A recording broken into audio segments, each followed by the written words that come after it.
Welcome, dearest retainers, to Court of Blades, and welcome to Valloward, the greatest city in this or any other age.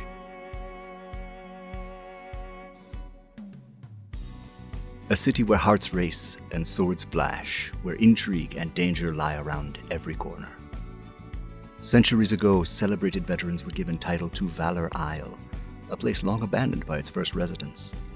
Here, the heroes found ancient secrets, bountiful land, and a fruit bearing oracular gifts.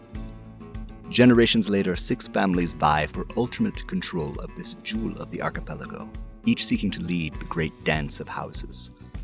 A new retinue rises to clash with flashing blades, veiled plots, and powerful magics in pursuit of their house's interests and their own secret ambitions. Speculate presents Valloward, a Court of Blades campaign, starring Primi Mohammed, Marie Bilodeau, Brandon O'Brien, Gregory A. Wilson, and your dancing master, Michael R. Underwood. Be welcome, retainer. Get comfortable, but not too comfortable.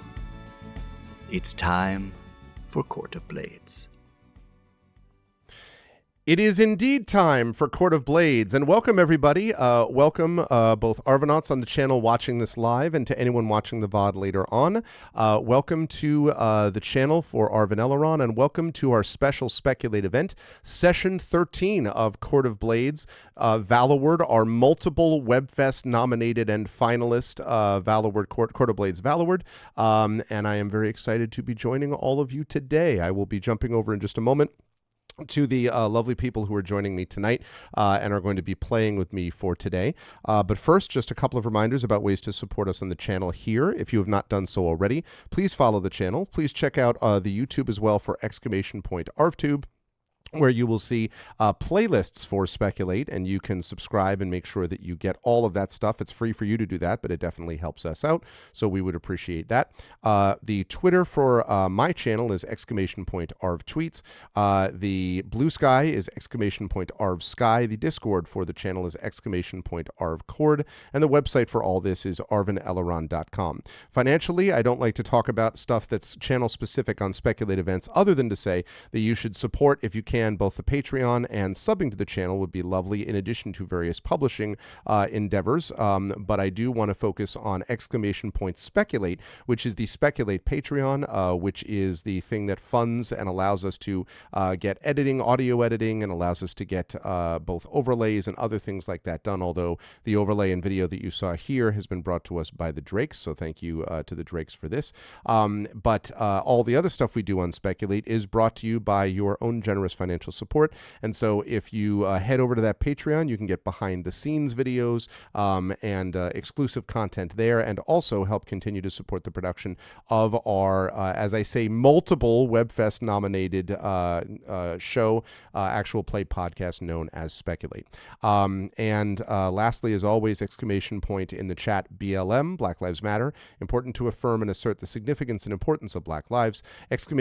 Help Now, which is the World Health Organization page on suicide prevention. Important to reach out to others when you need help and reach out to others when they need help as well. And ! Ukraine, UKRAINE, to help the people of Ukraine as they fight back against an illegal and illegitimate war with bravery and courage, and send the message that we will do so for others in this situation in future. I will note that tomorrow, I believe we have Eberron Oracle of War going on the channel, so please come back Saturday the 9th at 7:30 p.m. Eastern for more of that epic campaign. That is a channel production, but our Speculate production, as I said, begins now. And so I'm going to unmute myself and apologize unreservedly for anyone that I may have interrupted because I can't hear them yet. And then I'm going to unmute them so that we can hear all of those lovely people. And last but certainly not least, I'm going to head over to reveal to all of you the crew, which is assembled from various places hither and thither across our world. And I'm going to hand things over to our esteemed dancing master, also specifically WebFest nominated dancing master GM, Mike Underwood, and allow Mike to take things from there. Mike, good to see you, and over to you. Hello and good evening. Welcome back to Valloward, the greatest city in this or any other age. Valloward is our critically acclaimed Court of Blades actual play series. Court of Blades is a game by a couple of Drakes, aka Sean and Navi Drake. They have been great supporters of ours and helped with some promotional assets, including the video that you just watched and the initial versions of the overlays that we're using. So thank you so much to the Drakes. We have a command somewhere that will send you to a link where you can go and pick yourself up a copy of Court of Blades, this beautiful, lovely hardcover book, or get it in ebook. I gotta get me that hardcover. Actually, that looks pretty it's sweet. real pretty. Yeah, I'll bet. If we're lucky, some people might be stocking it at PAX Unplugged. Nice. So yeah, I'm going to do a recap after we've introduced everybody so that I can remind everyone where we are within the Hibiscus Tournament. As a brief introduction for me, in addition to being the dancing master here, I'm one of the 3 co-hosts of Speculate. I go by Mike. I write as Michael R. Underwood, they or he pronouns for me. I'm also a professional GM and getting into game design. My Genrenaut series is in development as a Forge in the Dark role-playing game, and I've been doing some design streams for that. So if you're curious to get my thoughts about putting together a game from the designer standpoint, you can head over to patreon.com/Michael R. Underwood and check out the Genrenauts level there. That will be all for me.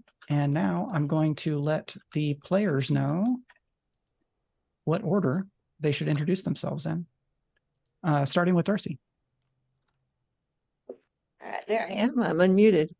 Thank you so much. Yes, I'm Darcy Little Badger, she, her, and I'm the writer of sci-fi and fantasy books, short stories, occasionally comics. And yeah, it's been great to play these past few weeks. I'm somewhat of a new character. I play Marcello, and we're going to see how this tournament ends today. I'm excited for that too.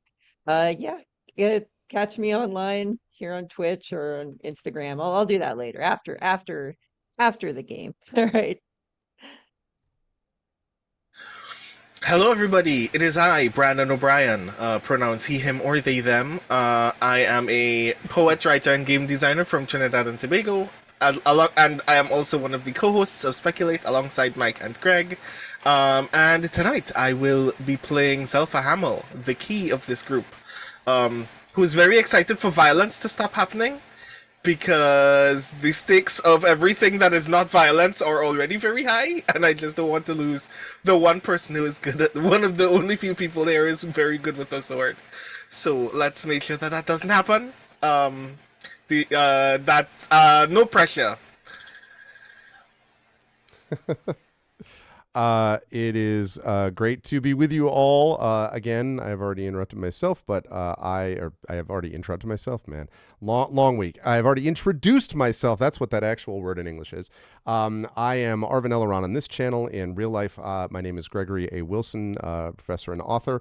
And the he, him for me.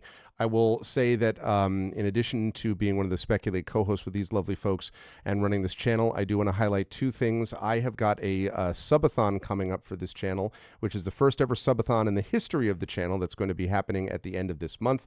And then, of course, we happy few co-hosts at Speculate are also planning our November Speculate fundraiser, which is going to be pretty exciting as well. And so we are looking forward to all of that after we have hopefully, he said, crossing his fingers, raked in multiple WebFest awards. And I want to point out that tonight, as I play Carevis D'Orencio, the Bravo, and attempt to survive the Hibiscus Tournament, that I have brought my lucky All the Swords shirt, including, I wore this last time successfully, including my You Killed My Father, Prepare to Die sword listed on here. So I'm hoping that brings us some luck along with my esteemed companions here.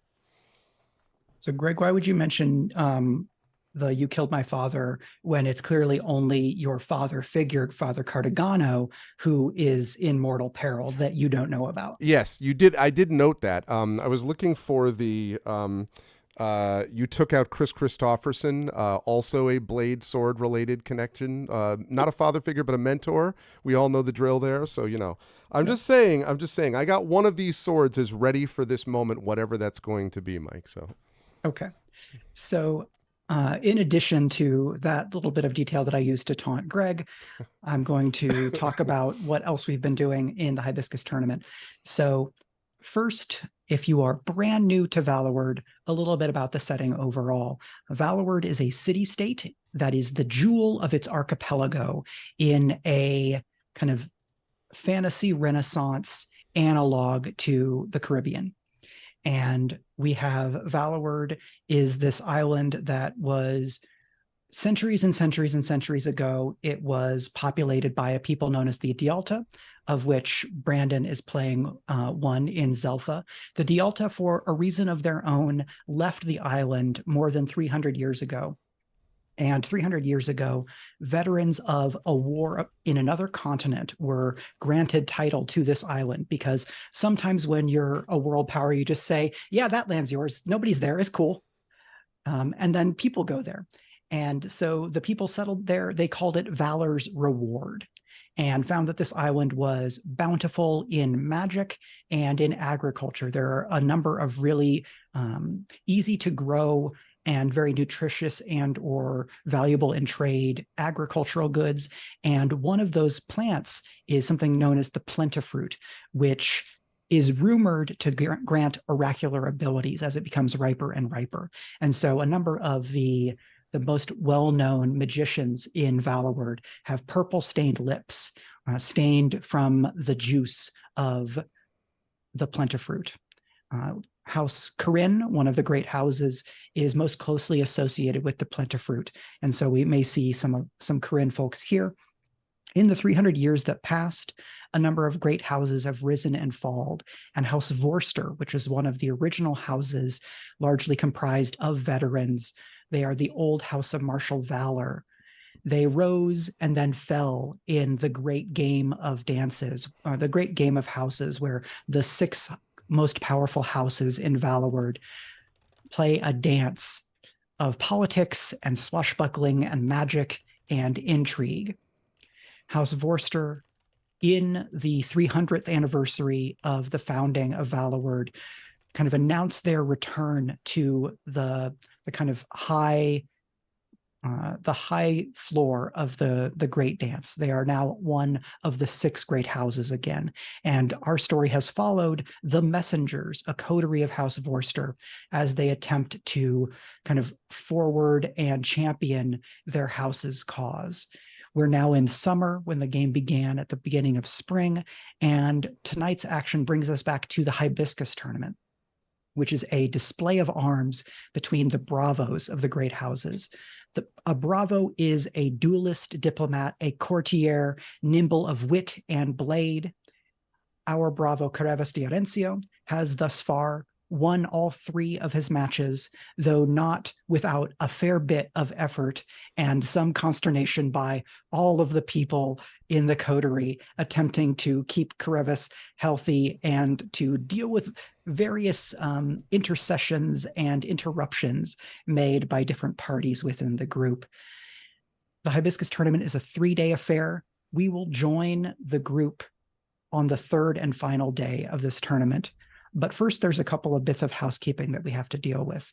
The very last thing that we saw was Caitlin Vorster, the youngest child of the current Princept of Vorster, who is a skilled magician in her own right and does some work for the house in terms of intelligence and inquiry. She summoned Zelpha and Gensia and revealed that the house had learned that Father Cartagano had fallen suddenly ill and that Vorster suspected foul play. Now, because Rhiannon is unable to join us tonight, we will be able to say that Gensia is kind of pursuing some matter for the house, but I actually think it's probably better if she is not handling the Father Cartagano stuff, because I want Zelpha and Mark to have to deal with that. I thought you were going to say, and she went to save him, and so he's fine. And so we can go back to Gensia saves Cartagano, and we move right along with no problem, right? That's how this actually goes down. No? That would we all know that would work in a less exciting story than the story we're attempting to tell. So yes, sadly, I understand. So what I do need to figure out is, Mark, what have you been up to the last day? because as a player, you were not able to join last time. And so we kind of declared within the fiction that Marcello was off tending to other duties. So the first question I have for you, Darcy, is tell us about the time when you saved Carevis's life and made sure that nobody knew about it. Why, yes. Well, see, present wind of something very troubling. It might be a legend or it might be fact, but there is rumored to be something called the sneeze of death. And here's the thing, it is associated with an assassin, and not just an assassin, but a master of the use of a blow dart who is just so sneaky that this person, like, don't know, maybe it's a him, maybe not. This person has never been identified or caught before, but in the past, there has been a trend of somebody hearing maybe a cough or a sneeze, something before an individual, usually of high stature, becomes ill, potentially death. So there's rumor that these sneezes, these coughs are used to cover up the use of this blow dart. So in an event such as this, where there's a lot of people gathered, of course, there's going to be people who have maybe a cold, and maybe this cold will spread. So how can you really be sure? But Marcello has heard that sneezes have been associated not with any deaths in the tournament, but with unusual bouts of bad luck, almost as if the faculties of the person have been impacted, perhaps by a less deadly poison. So this is curious to him, but also a bit worrisome, but because he's like, some of these poisons can be, it takes a while for them to kick in. So if our Bravo is at any point impacted by this during the tournament, like, we might not know right away. So he's been chasing around every person who sneezes that he can possibly find. And at first he does think it's called the sneeze of death. It has to be a sneeze, until it does come this revelation that it could be a cough. So he has eventually narrowed down on a few people who have been coughing and sneezing, maybe a little more than usual. And one thing is he is looking for any sort of association between these folks and our Bravo. And so he's not 100% sure whether he's actually managed to save him, and but there is an individual, and this individual has been coughing and sneezing, and so he's done his best just to stand in between him and any sort of direct line of blow dart sight. So that's why he's been gone, and that's what I'm going to say. So in the afternoon of the second day, late afternoon, in fact, after the duels, you see from afar that Carevis is like kind of on at the edge of the party by a railing, looking out over the city, and you can see the shadow that he casts moving as if he is speaking to someone. But his body language is not tense or worried or seemingly under threat. But you realize in that moment that you haven't heard a sneeze in a number of seconds. So what I want to know is, what action, basically, how are you going to get back in front of this potential assassin? And what action do you take to thwart their actual attempt to poison him with whatever this is? Right. So I'm gonna say that this assassin is also a kind of nondescript looking guy, very much like Marcello, which is one reason why he's drawn to him. And so seeing that Carevis is not only within sight, but potentially there is a corridor, an opening through which a blow dart can fly. So Marcello's been wearing this big old ostentatious cape, which is very unlike him. But this is an event, okay? So he would just like swirl it, like step in front and accidentally brush into this person, which I guess that's kind of risky because since they might potentially been in the same sphere of work, which means that any little bump, he might interpret that not as just innocent. But Right. he's going to risk it. He's going to see if he can lift this person's kit in which the blow darts might reside. Okay. So of the actions that you have, Hmm. which one do you think you roll to accomplish this? Grab those up. Here we are. From your character sheet on Three. the right hand, yeah. Here we So go. Skulk seems like a pretty good candidate here, but as the Yes. player, you always get to choose. We just have to think about how to frame the Mhm. fiction so that it makes sense. I'm definitely going with Skull because you're Okay, you're great. moving carefully and you're trying not to be noticed as Yeah, a pickpocket for justice. right. And so, being able to sneak over there and to be able to do the block and the lift without being Hmm. noticed, I think Skulk is a great choice here. You have established that you've been on this person's path. You did the research to understand what the type of threat might be, and you noticed in time to be able to move. So I think this is a risky position, and your Hmm. preparation will give you a standard effect. So if your Okay. highest roll is if your highest die is a 6, you're going to kind of wrap up the situation clean without any consequences to you or Carevis. Okay. So this is a place where you could push yourself by taking 2 stress to gain a die, or I might offer a lady's favor, which is I'll give you a bonus die if you allow that this not so great thing becomes real in the fiction. You already have 3 dice, which is pretty good. That's about an 87% chance that you'll get at least 1 die at Hmm. 4 or higher, which will be Okay. a mixed success. So I'm do gonna you go feel for, yeah, I think I'm fairly confident, 80 something percent. yeah, Let me see. Gotta roll. because if there is a consequence, you can still probably do something to resist it. It may just be costly in stress. Okay. Okay, So so if you risky position. yes, risky position, standard effect, no bonus dice. Fingers crossed. What did he roll? Please be good. Got one Okay, 4.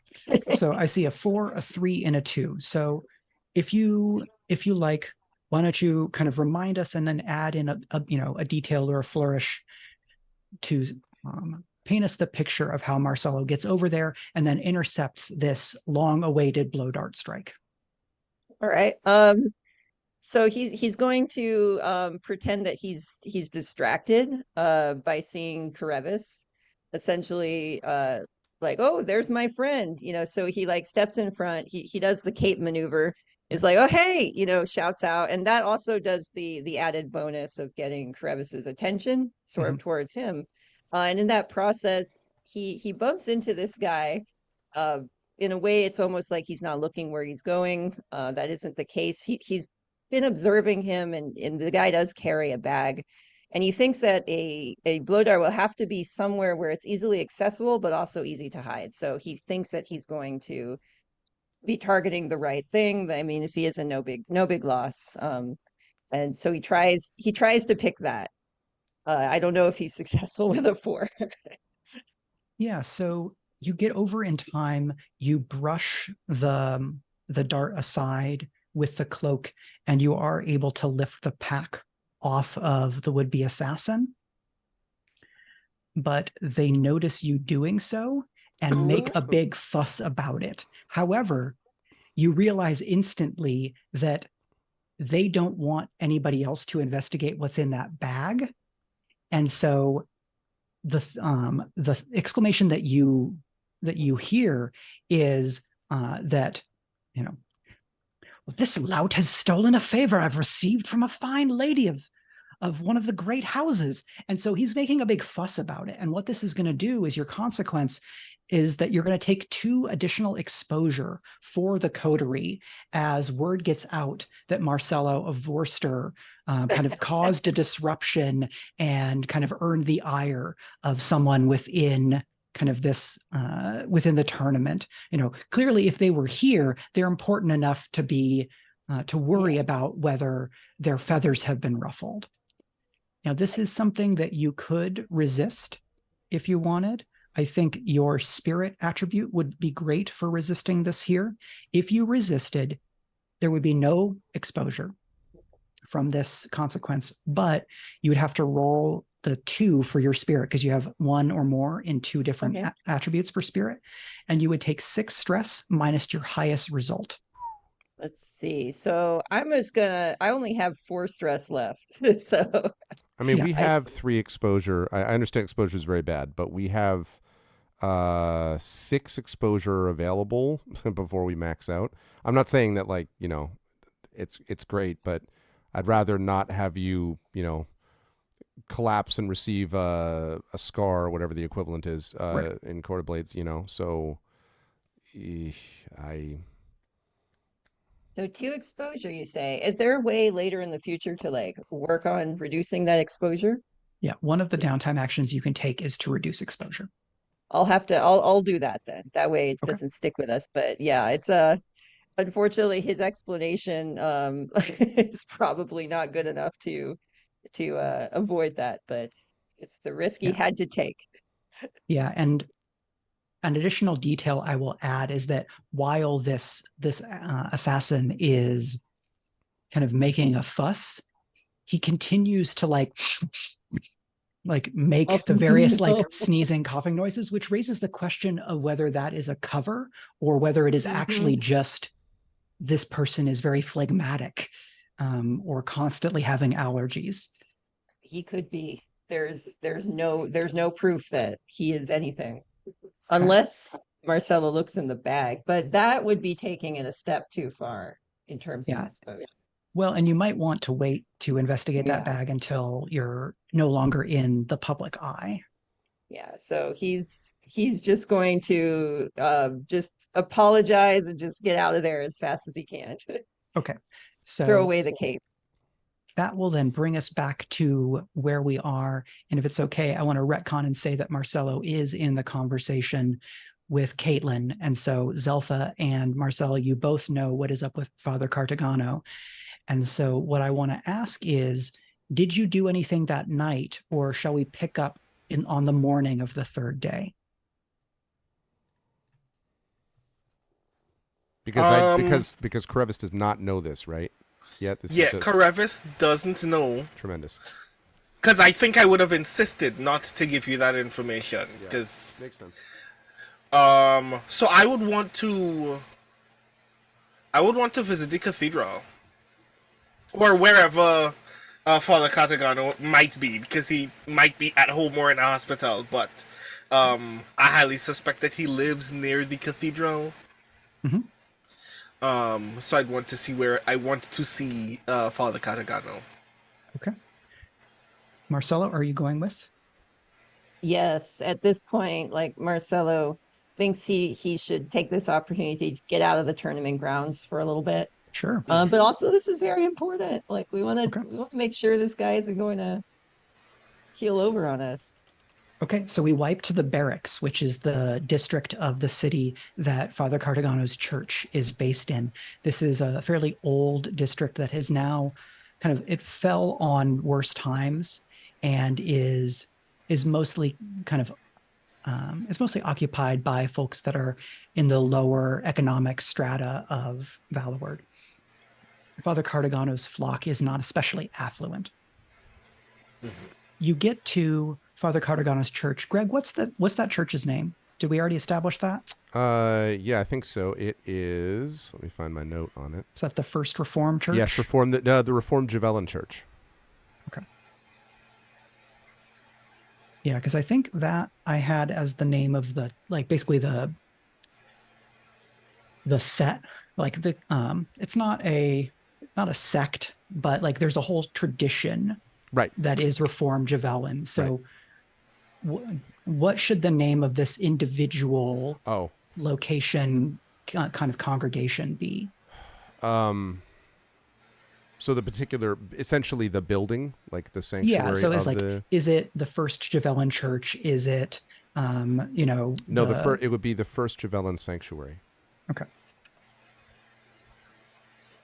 So you get to the sanctuary, and you're met at the front by a middle-aged woman who does not appear in vestments, but is instead a deacon, like a lay administrator of the church. And this is Loriella. And, you get a fairly standard greeting. This is getting into late evening, and say, God's blessing be upon you. How can I help you this evening? We don't have a service until, well, it would be tomorrow. Would it be? Normally, there would be a service tomorrow. Father Cartagano is not currently available. We've reached out to our sibling churches to see if a pastor or a priest is available while the father is indisposed. Is it possible, perchance, that we might be able to see Father Cartagano presently? Suffice it to say that we would like to be of assistance in our own way as well, if possible. So are you wearing a pin or a badge or anything that identifies you as being associated with Vorster? I think I'm not. Okay. I'm wearing, like, a part of Zelpha wants so badly to wear strong Dialta influences in this space, but I feel like it would give off the impression that I don't want to be helpful. So I'm wearing, like, the plainest clothes that I have, with no, like, house markings whatsoever. Right. And Marcello, you certainly would have had time to put on a pin or a badge if you wanted. Do you think that you're displaying the house colors in this conversation? I would say that the only house colors that Marcella really has at the moment is a little hanky in his pocket. So Loriella says, I'm very grateful for your offer, but I'm afraid I don't recognize you from the congregation. I mostly come on, it basically gives like Tuesday, Thursday, Sunday equivalent. Mm-hmm. But the father's condition is sensitive. We have some impression of that already. We're here on behalf of a friend of your congregation, who goes by the name Carevis Dirancio. Oh. Well, if you're friends of Carevis, then why don't you come in and we can talk? All right. She takes a little bit of convincing, but the two of you combined especially are more than equal to the task. So we cut forward just a little bit to the three of you in the kind of side office. She offers you tea. So probably an iced tea given the state of the summer. And there is a kind of a storm front comes in, but mostly what we hear is howling winds outside and the shutters on this window occasionally like clattering open and closed throughout the conversation. She reveals to you that Father Cartagano fell suddenly sick this morning and is being tended to at another Javelin church, the Eternal Bounty, that is kind of on the other side of the barracks, where a young priestess named Mother Benetti is kind of tending to him and doing some research because his condition is odd. Loriella, do you mind if I ask a question? It may seem very untoward, but Carevis would have wanted me to ask. Anything that I can do to help, so long as it does not compromise my oaths to the church. When you say suddenly ill, speak from your own instinct. Does it strike you as merely a random deadly illness, or do you get the impression that perhaps some wickedness is afoot? The father is a man of some years, but he stays active and takes care of himself very well. It was a surprise. The totality of how he fell ill does seem odd to me, but I am not a scholar. And I work as a clerk. I am the shift manager, and then I come here when I can. So matters of illness or any of the steps of the great game are beyond my knowledge, I must admit. I guess at this point, Marcello, although Zelpha is allowing Zelpha to be the primary voice of this, but he does wonder. He asks like what the symptoms are specifically, if she knows. Certainly.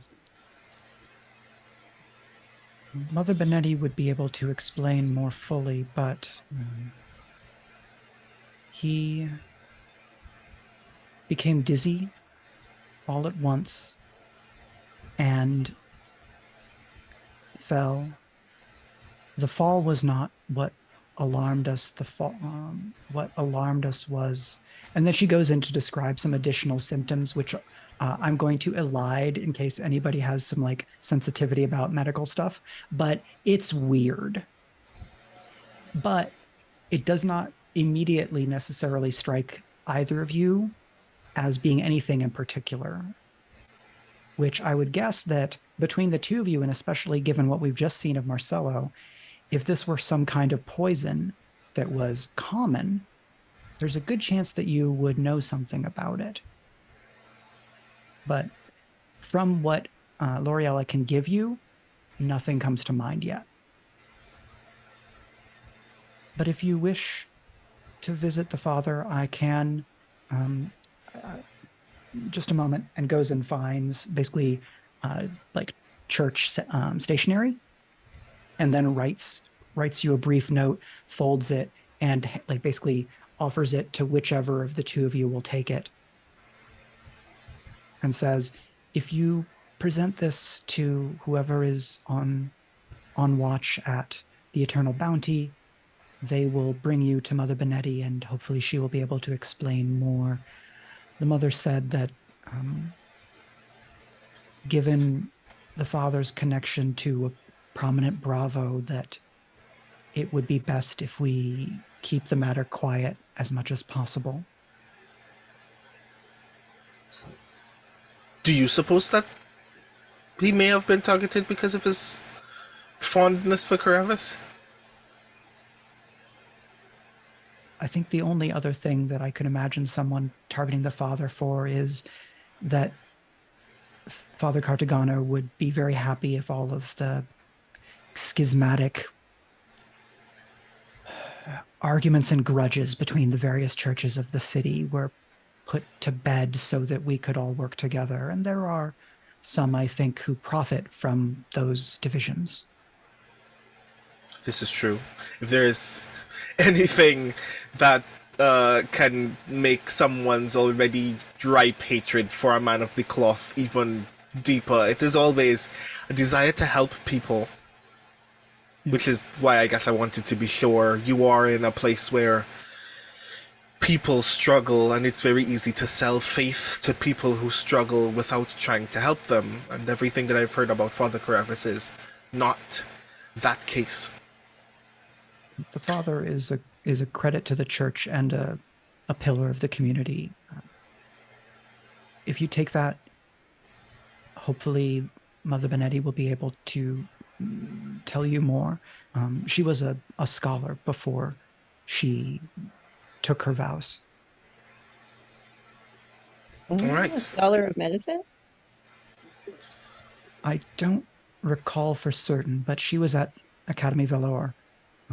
My understanding is that she was fairly accomplished, but I don't know more than that.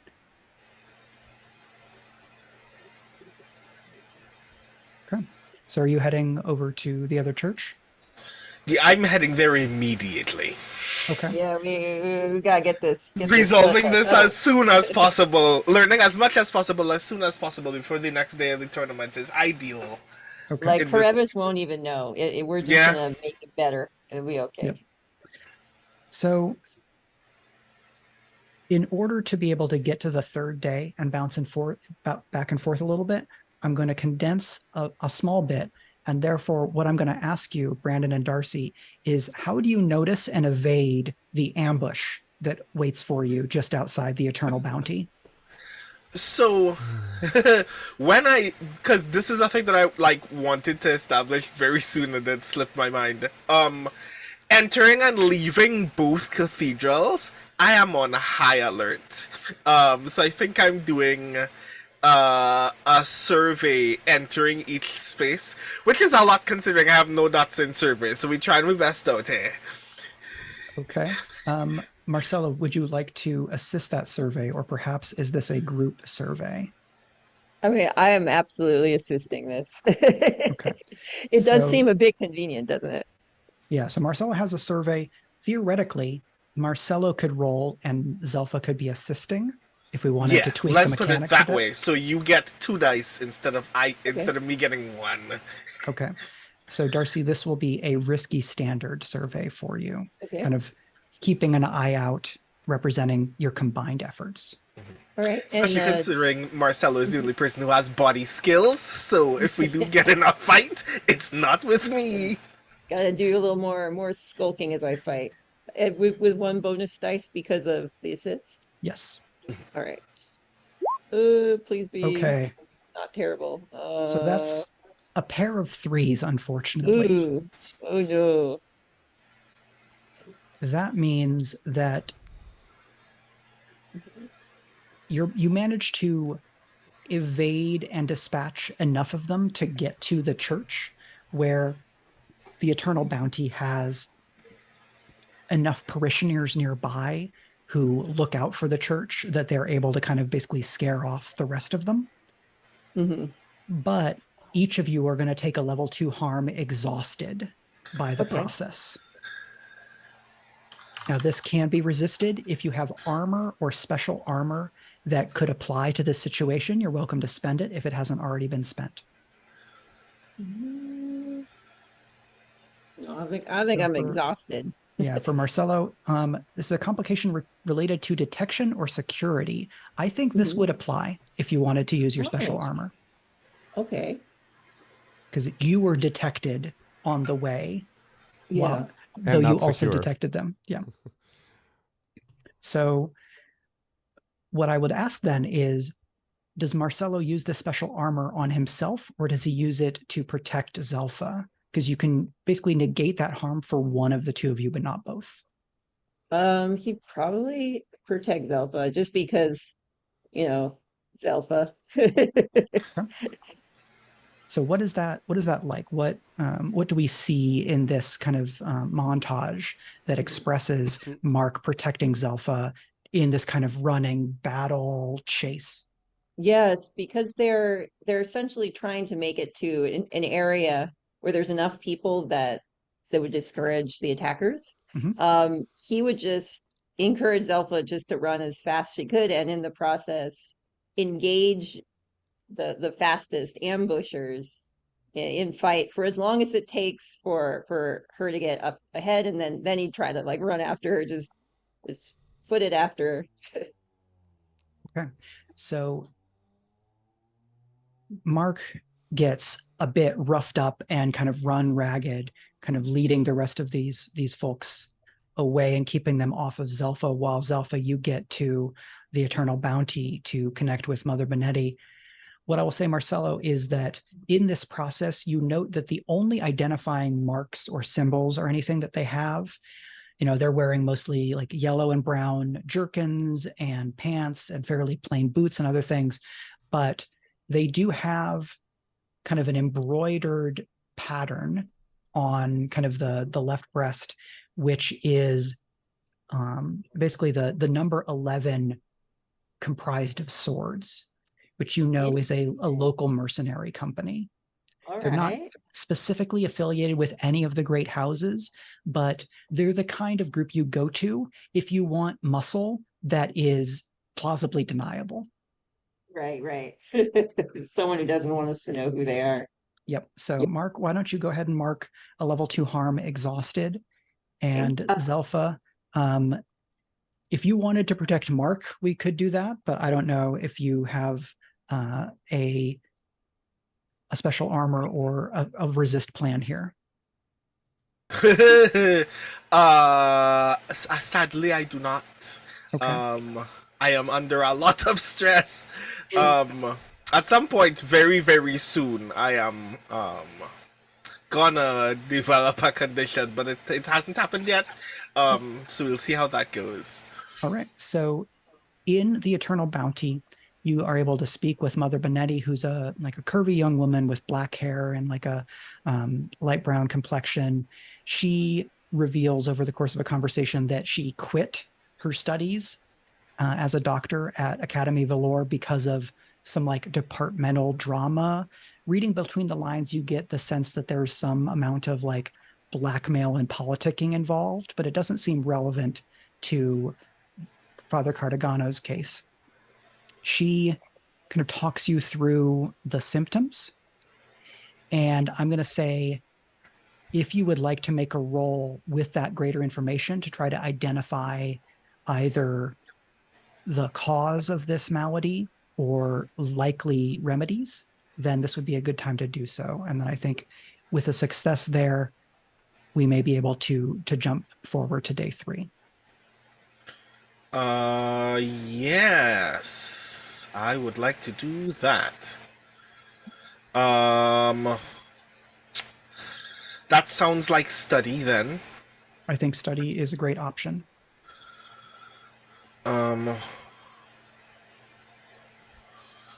Okay, I only have the 1 dot in study, so I guess we're just gonna take it and move forward. So I would offer a lady's favor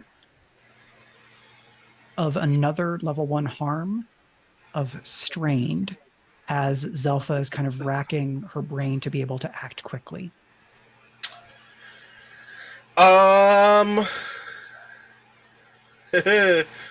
Narratively, it makes sense, so I should take it. Plus, like a part of me is like, that's good story, y'all. I'm going through it. I'm 1 dot of stress away from a condition. I already have a level 1 harm. We almost died. Yeah, I'll do that. Okay. So that will give you, I think this is controlled standard. So if you get a miss, you will be able to push to risky. And I think what that would probably represent is taking more time, kind of your studying and thinking into the evening. But maybe you'll hit it on the first roll. That's controlled standard. No doubt you will. Lord, I hope so. Okay. So when you get a miss on a controlled roll, you can press your luck and re-roll at risky with the same dice pool. Doesn't cost stress to do that, right? It doesn't. Okay. Basically, you seize a risky position. And so the risky position is Zelpha staying up most of the night to try to do something about this. Yeah, I have to. So risky standard. Yep. I would say because we're pressing here, Marcello, you would arrive in time where if you want to assist Zelpha, you could. We just have to talk about what that is. It would cost 1 stress for Mark. All right. I mean, I can take a stress considering that 4 left. He'll just arrive with like he's got the what are they called, nuns? Those who work for I don't actually know the religion of this. The religion is somewhat, but not entirely, kind of like Western European Christianity flavored. But if you want to make up a term to add to this kind of ecosystem, that's totally fine. I call them sisters because that's kind of nunnish, but it's not nun 100%. Get them to give him some tea. He has like probably like a little cold pack on his head. I don't know, Okay. but he'll aid by helping the study, the research through the night. Okay. And let me put that stress down. So then, Zelpha, you'll get to roll this risky standard study with 2 bonus dice instead of 1. Okay. Do it. Hey, there we go. This is exactly what I wanted. I am not going to lie to you. I literally envisioned I will take a 1 if I can get 2 6s. It was the iced tea. It was the iced tea that did it. It's totally good. So on a critical. So Zelpha, The world goes wireframe, just like, it all fits. so you're reading, Mother Benetti has a library at the Eternal Bounty, and it's fairly well stocked, and she's been consulting it. So we see a montage of the two of you and then the three of you with tea, kind of getting up, moving around, taking out books, lighting new candles, working through things. And the, kind of our camera pans to the room next door where Father Cartagano is like fully bundled up in a bed on a cot and looks very, very pale. And even sleeping is racked with coughs, with a coughing fit. Yeah.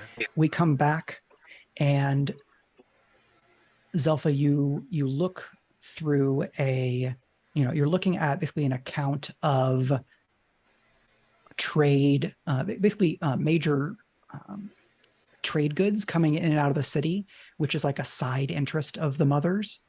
And something strikes you and inspires a bit of a brainstorm as you remember another like a Dialta that you talked to at the party that you had after winning the court case. Somebody was talking about having where is my stuff?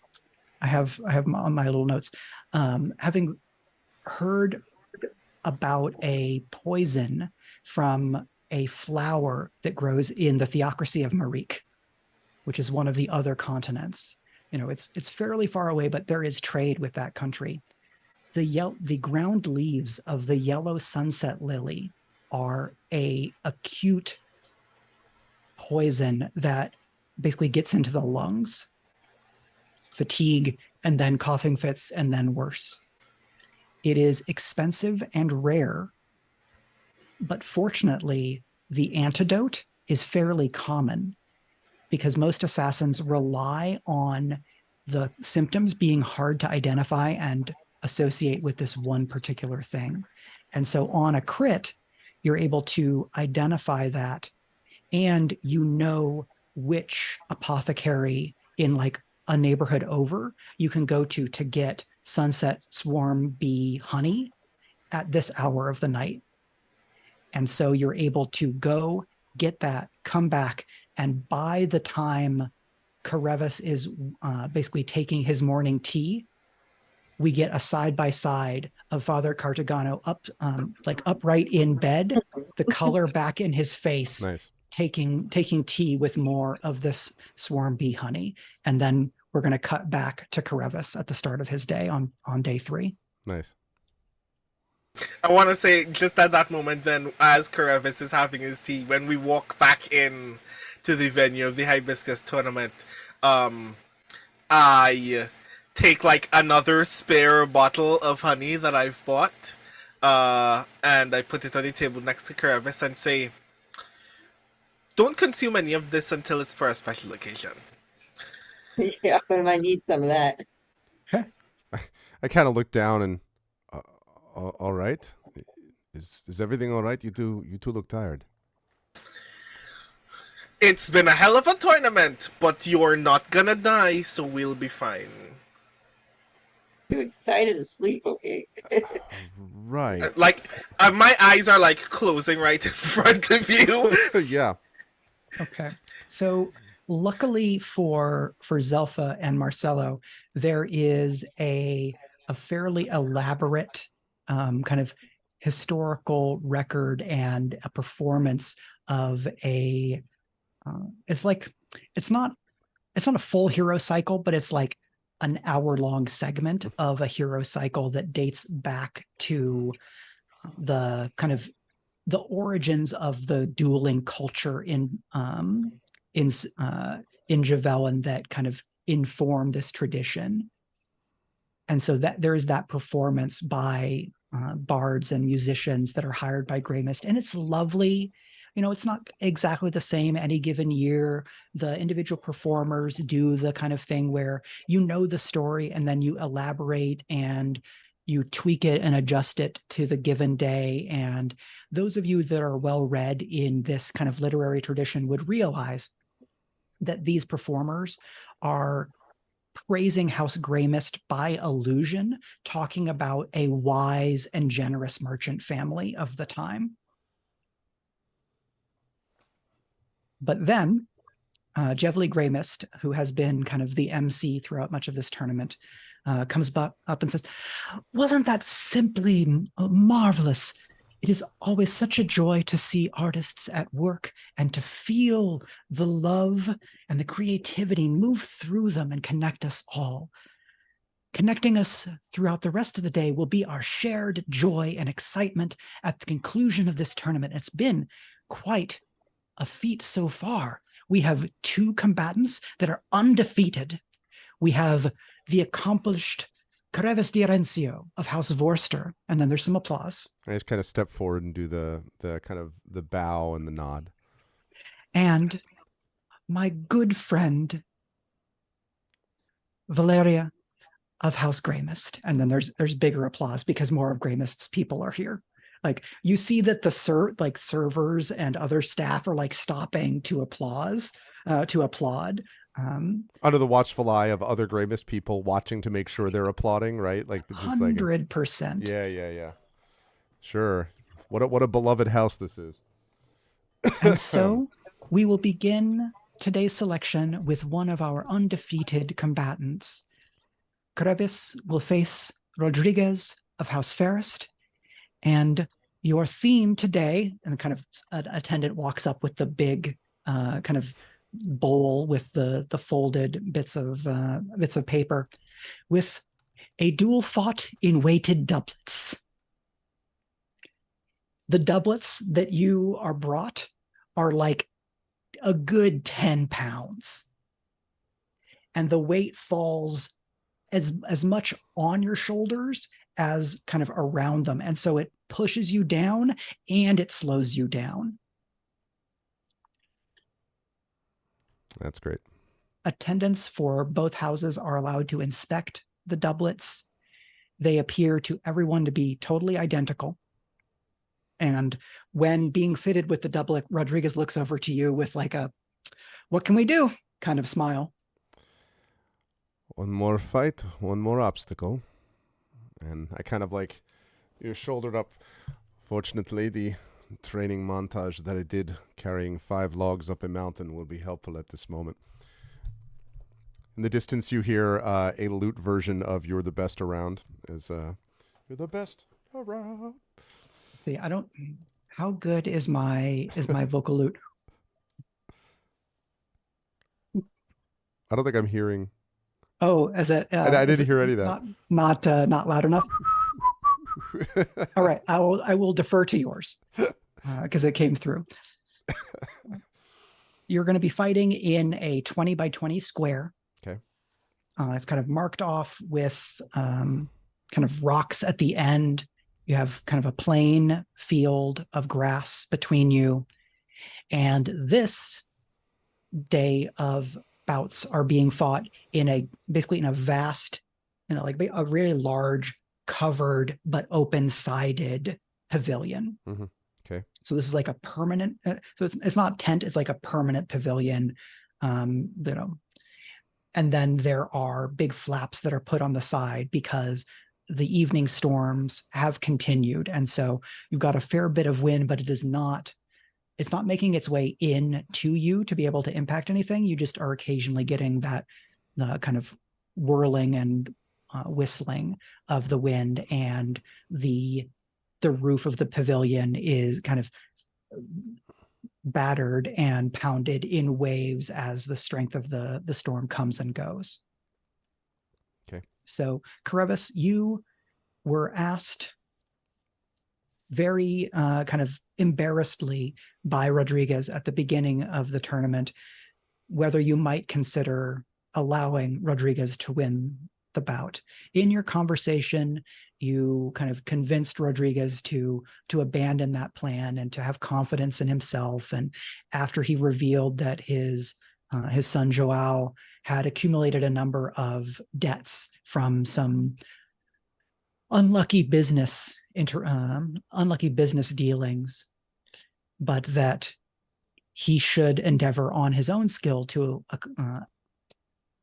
achieve the 2 wins that he needs to stay in House Fairest's fair graces. His record at this point is 1-2. So he needs to win against you or Valeria today to get those 2 wins. So those are the stakes for him. Right. In that conversation, however, you also were able to reflect on your various bouts with Rodriguez and what you know about him. And if I remember correctly, you gleaned a detail that you thought you might be able to use against him in this bout if you needed to. Do you remember what that is? I think it's about aiming high to tire him out. That sounds right to me. That he was a little bit more susceptible to. He has a tendency to go low on attacks and aiming high, especially actually with these weighted doublets, meaning that he's constantly having to lift something up is going to drain some energy from him. Okay. By the way, I assume that there's no tie option here somehow, right? Like there's not going to be a way to set it where both of them were like, good job, you're now 3-0-1 as opposed to an actual loss.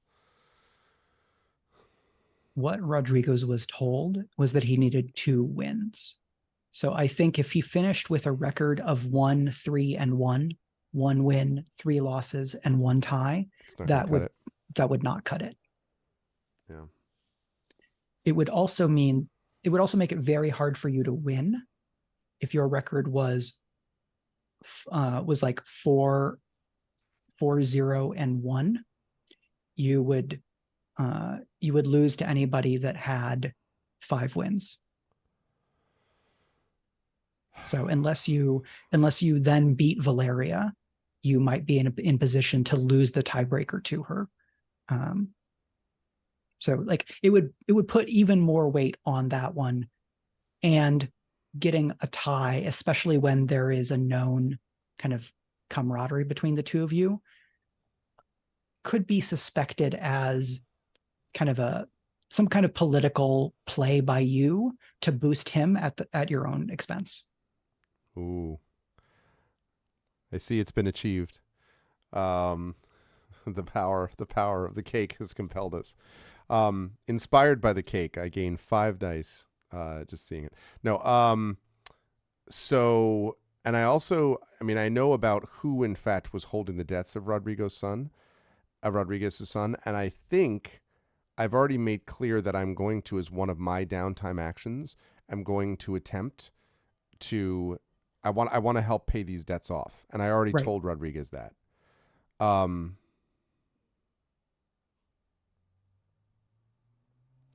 going to hope that he can get the win he needs from Valeria, but I think it's splitting. It is threading way too fine a needle. If I lose to him, and he gets the 2 wins that he needs, but then he loses to Valeria, and Valeria ends up winning over all of us, meaning that I can't do that. Okay. So I've got to try to win without embarrassing him, I guess, but that's obviously. All of that is playing out in your mind as the 2 of you are taking your marks. You know that Rodriguez fights in a fairly traditional style, so he's bringing an older type rapier. Mm-hmm. It's not as long as the new style would indicate, but that also means that it is stronger at the parry, because you basically have leverage, right? If there's only 30 inches, you're never more than 30 inches from the base. Whereas if you have a rapier that's 40, your kind of weakest portion of the blade is going to have a harder time parrying. So that going in. What blade are you bringing to this duel? Say that last part about the parry part. I was just looking at my blades. A short blade is good for parrying because even the part of it that's closer to the tip is not as far from the guard. Right. Okay. All right. But it means that his range is shorter. because if you have a 40-inch rapier and he has a 30-inch rapier and your reach is the same, you can hit him before he can hit you. So he is using then that was the thing I was at. So he's Yes. using the rapier and the shorter blade. He has two blades then, the rapier and the short blade, or just the short blade? So the two of you could have agreed on your options. You could be single blade, blade and parry device, or two swords. Do you think you would have pushed for one or another of those options? I think because I have this duelist gauntlet, I think I probably would go with I would take my fine courtly blade, which I already had listed here in my load, Mm-hmm. and the duelist gauntlet. So I think single blade, because you can use the gauntlet theoretically to, well, Yeah. yes, you can use the duelist gauntlet to block, I would think. Absolutely, yeah. Especially if it has those raked, blade catches, right, on the top. Yeah. Like 3 of these blade catches like this. I would say that it's likely that a duelist gauntlet would either be thick leather with plates, or it would be a cotton or satin glove, then a chainmail glove, Right. and then an outer glove. Right. But So it can still have those catches. So right. Okay. Yeah. Then I would do the courtly blade, and then duelist gauntlet would be what I would use. So I guess the gauntlet effectively operates as a parry device, I guess. But and he is going to be fighting with rapier and cloak. Okay. Which again is it's a flashy approach. It is very much the fencing style of like a gentleman, kind of more traditional in the way that Rodriguez's style has always been. Different kinds of parrying options, but one is not necessarily especially better than the other, because it's not a really weighted cloak, right? There's no metal plates in the cloak. So that sets a little bit of our expectations. So while the two of you are probing one another's defenses, and there's a little bit of circling and back and forth, and a bit of if you're familiar with the duel at the cliffs of Ableist Word from The Princess Bride, there's like forward, back, block, slash, easily dodged, move, block, slash, easily dodged, and then they start the stylist banter. So while this is playing out, I'm going to ask Greg, what is Carevis's approach in this duel?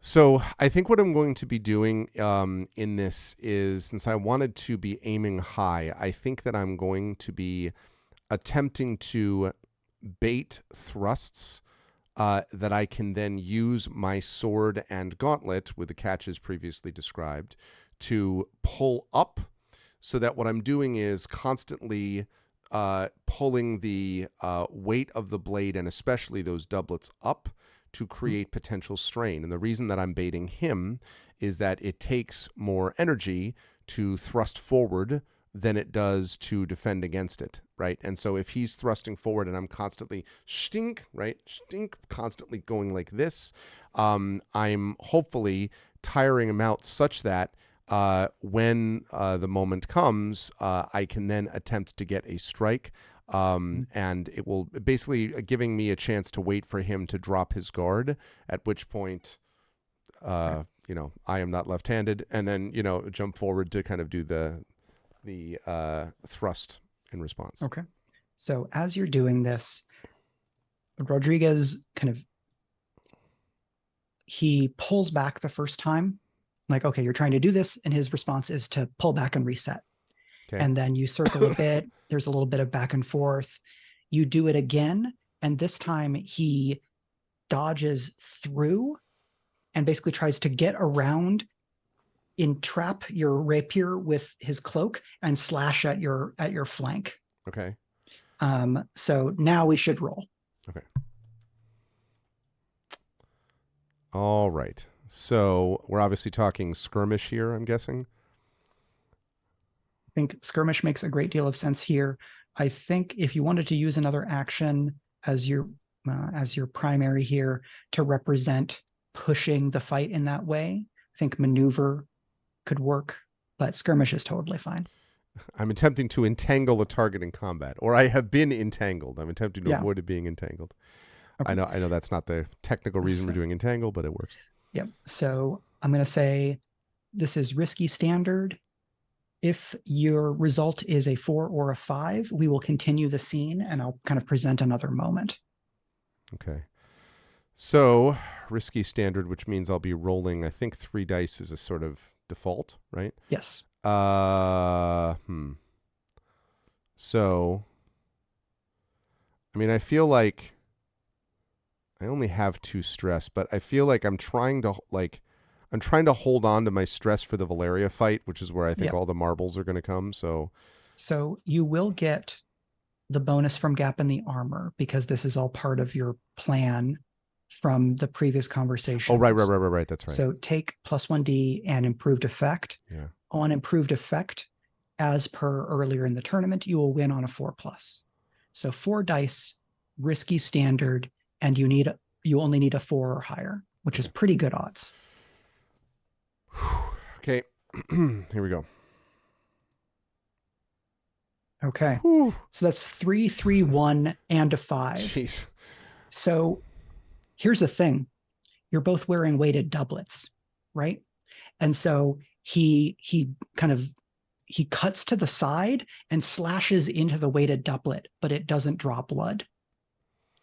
And the move, it would have worked on you if you didn't have the weighted doublets because you're also slowed down by the doublets. Mm-hmm. However, that tells you what his best trained response to this move is.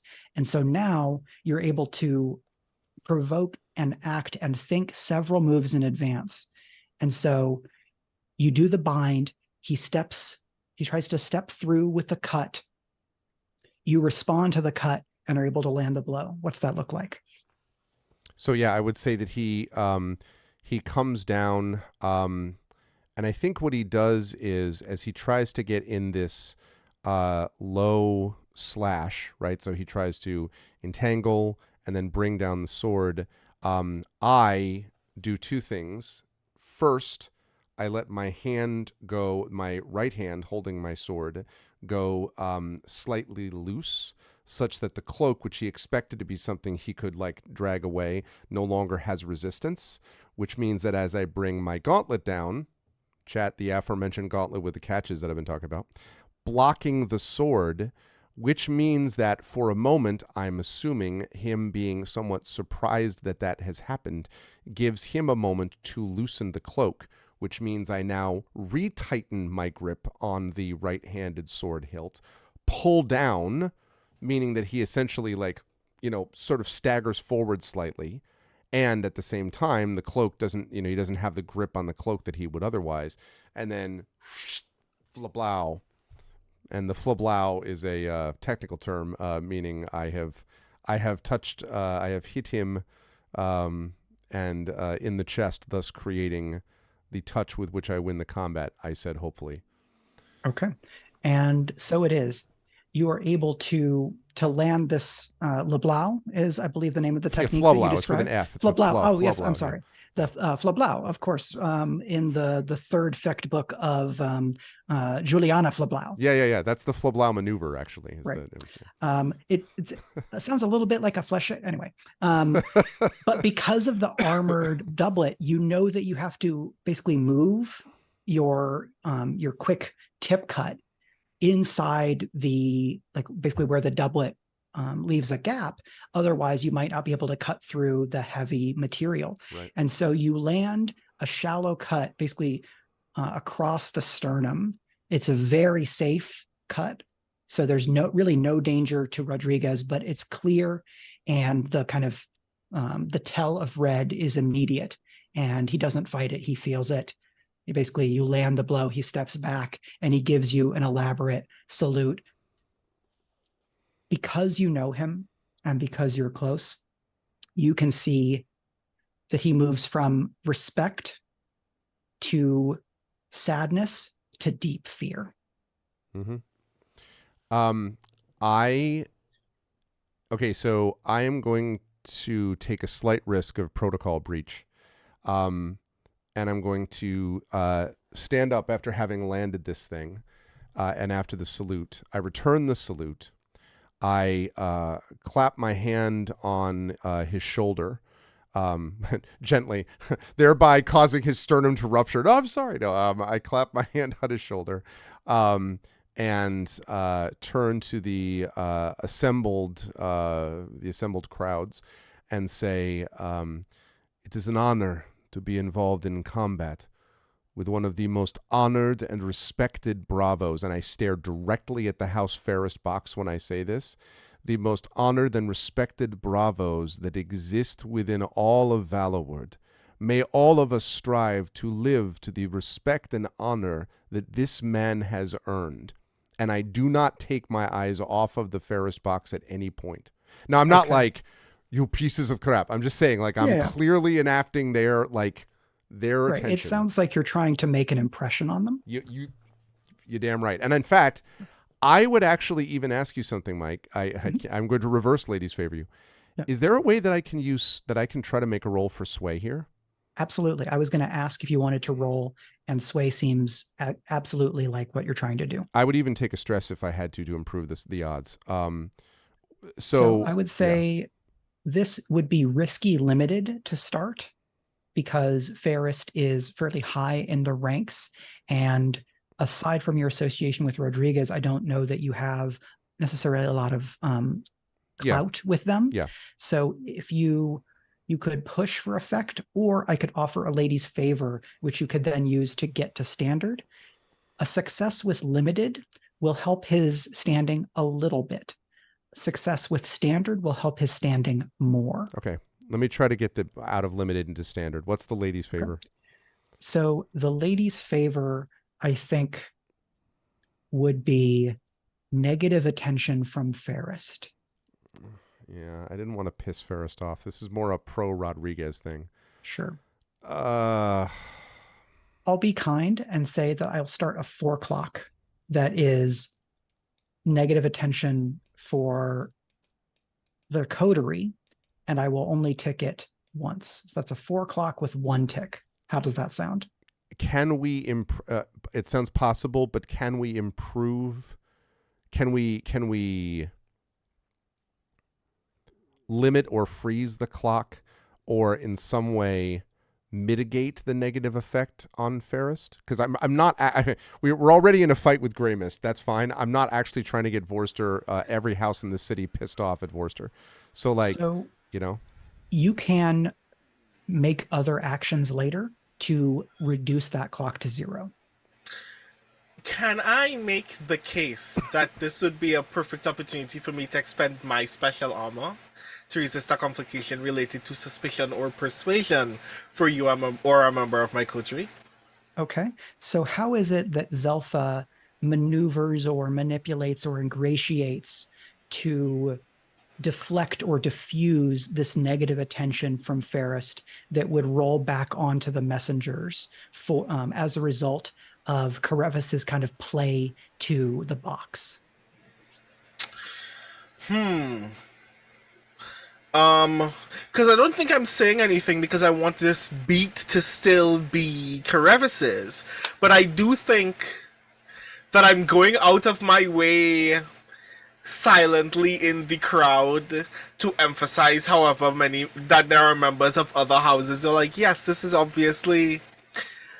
You like elaborately look, nod. You're like, yeah, everybody is like, so I feel like the version of this is, I guess I'm just kind of idly walking the crowd and like sharing affirmative glances or nods with other people, members of other houses who also agree that this is true. Simply to acknowledge that if at any point in time people were like, Carevis was trying to court this fortune by making that statement, everybody else would be like, Carevis was just being kind to one other combatant. Like, that would be cruel to make another assumption otherwise. Yeah.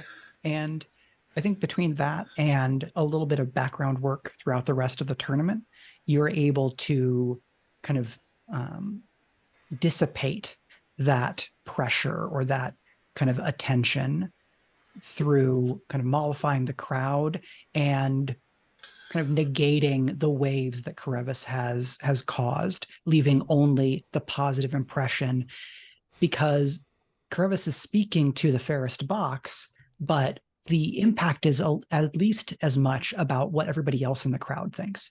Because if the rest of society views Rodriguez more highly, then fairest must recognize that as well. So, Greg, why don't you go ahead and give me that roll for Carevis? Okay. So that sway. is a risky standard sway with, I believe, is that an assist from Zelpha as well, or just the armor? Just the armor. Okay, so no bonus dice, because if you're using the Lady's Favor for effect, Yeah. then it becomes 2 dice, risky standard. I will take. So can I? Do I take 2 stress? So a Lady's Favor is mutually exclusive with a push. Oh, so you can't do both. Okay. All right. Well, then great. then Godspeed, I think. All right. Here we go. There's a 4. Let's go. And a 6. Yeah, my boy Rodriguez. What's up? So I also like wink subtly at Zelpha. Nice. Having some of the scene. So the speech plays out as has been narrated, and there is kind of a growing wave of applause, basically congratulating and celebrating the skills on display by both of you throughout this combat. Because as we mentioned earlier, a number of people comment like, oh, you know what, if it wasn't for those weighted doublets, I bet that Rodriguez would have landed a point. And so it's not actually a tie, but there is a little bit more of appreciation for Rodriguez's skill that is magnified by this specific act of generosity and camaraderie that you've taken, which raises his status within this tournament a little bit. Can I see at all from my position if Ferris does any of these, if the precept or whoever it is from the House Ferris is kind of like, gives the slight nod, like, all right, we're not that pissed at you. I understand if the answer is no, I can't tell anything, but I wondered if there's any reaction where I can kind of give Rodriguez kind of a, you'll be fine type of thing. Yeah, I think it's not the princept, but the princept's son, who is probably a youth of early 20s and is trying to grow facial hair, but it's it's light but not patchy. Mm-hmm. He's not quite gotten to the point where he can do the musketeer goatee or Van Dyke, but has clearly been paying really close attention to the bouts, which gives you the sense that he is at least something of a student of arms. And when you're talking, and especially with the applause, you definitely know that you have his attention, and he is nodding much more so than his father, the princept. Nice. Go get him, son. Okay, good. Wonderful. I do whisper in Rodriguez's ear, just as, while the applause is going, I'm like, "Now you've kept your honor. We'll do what we can to help your son." So only he can hear it is the idea. Absolutely. So from that, we go into a quick montage of a number of other duels, so that we will rejoin the group in the afternoon as the last set of bouts are fought. But first, we, the players, are going to take a quick break of about 10 minutes to attend to our own material needs. We encourage you to also take a break and attend to whatever needs you have, whether that is using the restroom, getting a new beverage, moving around, checking in with people, whatever you need to do to be able to return and attend to the conclusion of the Hibiscus Tournament with Carevis D'Arencio versus Valeria of House Graymist when we return in just a few minutes. See you in a bit.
All right. Welcome back, everybody, from break. Thank you for sticking with us, and thank you for joining us in Session 13 of Court of Blades Valloward. I may or may not have been just showing off a cat picture just at the very end of break for our imminent arrival of new cats in my household. They're going to be showing up a week from this Sunday, including our orange cat Sherbert. So I was showing that off because I don't know why, because I thought it was cool and I wanted to share a cat picture with people as I have pets back in the house. So now that we've done that, we're all ready to send things back over to Mike to recommence. Mike, we're now cat inspired, but we're now pet inspired. So I feel like I should get 7 bonus dice for every hit. Really? But back over to you. If Oreo wasn't like usually more active in the evenings, I might have him, sleeping in a corner, but I can 1000% guarantee that if I had him in here during a stream, he would need to leave and I would need to interrupt the stream to let him out and then carry him downstairs. Because as a corgi type dog, those stairs are there's too many stairs, and he has too vulnerable a spine for us to let him run up and down those stairs. So a ramp is not really an option, just like a slide. We have a number of ramps, but not for that whole staircase. The angle is still too much. Yeah. We could install a little electric oh my gosh, box to let him go. Yeah. Oh my God, that would be the best. But we don't own this building. I'm not going to spend tens of thousands of dollars to install that in a building we don't own. That's too bad. If I had that money to be able to make that adjustment. I don't know that that's how much it costs, but you would automatically win the internet, but I recognize it'd be very expensive to win the internet. So instead, I carry him like a prince. There you go. Every time up and down the stairs. There you go. And sometimes I have him wave to people by flopping his little dog paw. That's awesome. And so that's how I make up for it. Okay, Brandon has stepped out for a moment, but we will resume during the lunchtime break of the Hibiscus Tournament, as people are, basically placing bets and talking about this morning's bouts and speculating about upcoming bouts. And it is here that I will reveal part of what Gensia, the Knack of Vorster, played by Rhiannon, who is not able to join us in the session tonight, has been doing throughout. Earlier in the tournament, in fact, last night after the revelation to the 3 members of the messengers who are not Carevis and were present, after that revelation, Gensia's various wards and alarms that she had set out to let her know if and when there was the appearance of any of Javali's luck, the drug that you all have been kind of following and investigating. One of those was pinged. And so while Mark and Zelpha were out helping Father Cartagano, Gensia was off on her own errand. And we will come back and explain some of that when Rhiannon is here. But I will gesture toward that because during the lunch, Mark, you will see a Graymist attendant waiting in a secluded corner of the kind of the tournament grounds, as if waiting for someone to arrive, and waiting and waiting. And the longer it goes, the more nervous this person gets. But when the bell is rung, signaling the end of lunch, and that the combatants should reassemble for their bouts to be announced, this attendant storms off into a service building, empty-handed. And now we will jump back to Carevis. So how are you feeling over the course of this lunch? You are being feted and praised, and people are speculating about your bout against Valeria, and almost any possible social gambit that anybody involved in any of the houses could be playing is playing out. But you are a bravo. But it is Valeria. How are you feeling? I would say focused. I think as the praise has gone on, and I've already consulted with fellow messengers from House Forster and compared notes, and I would say I feel keenly that there's a lot riding on this bout.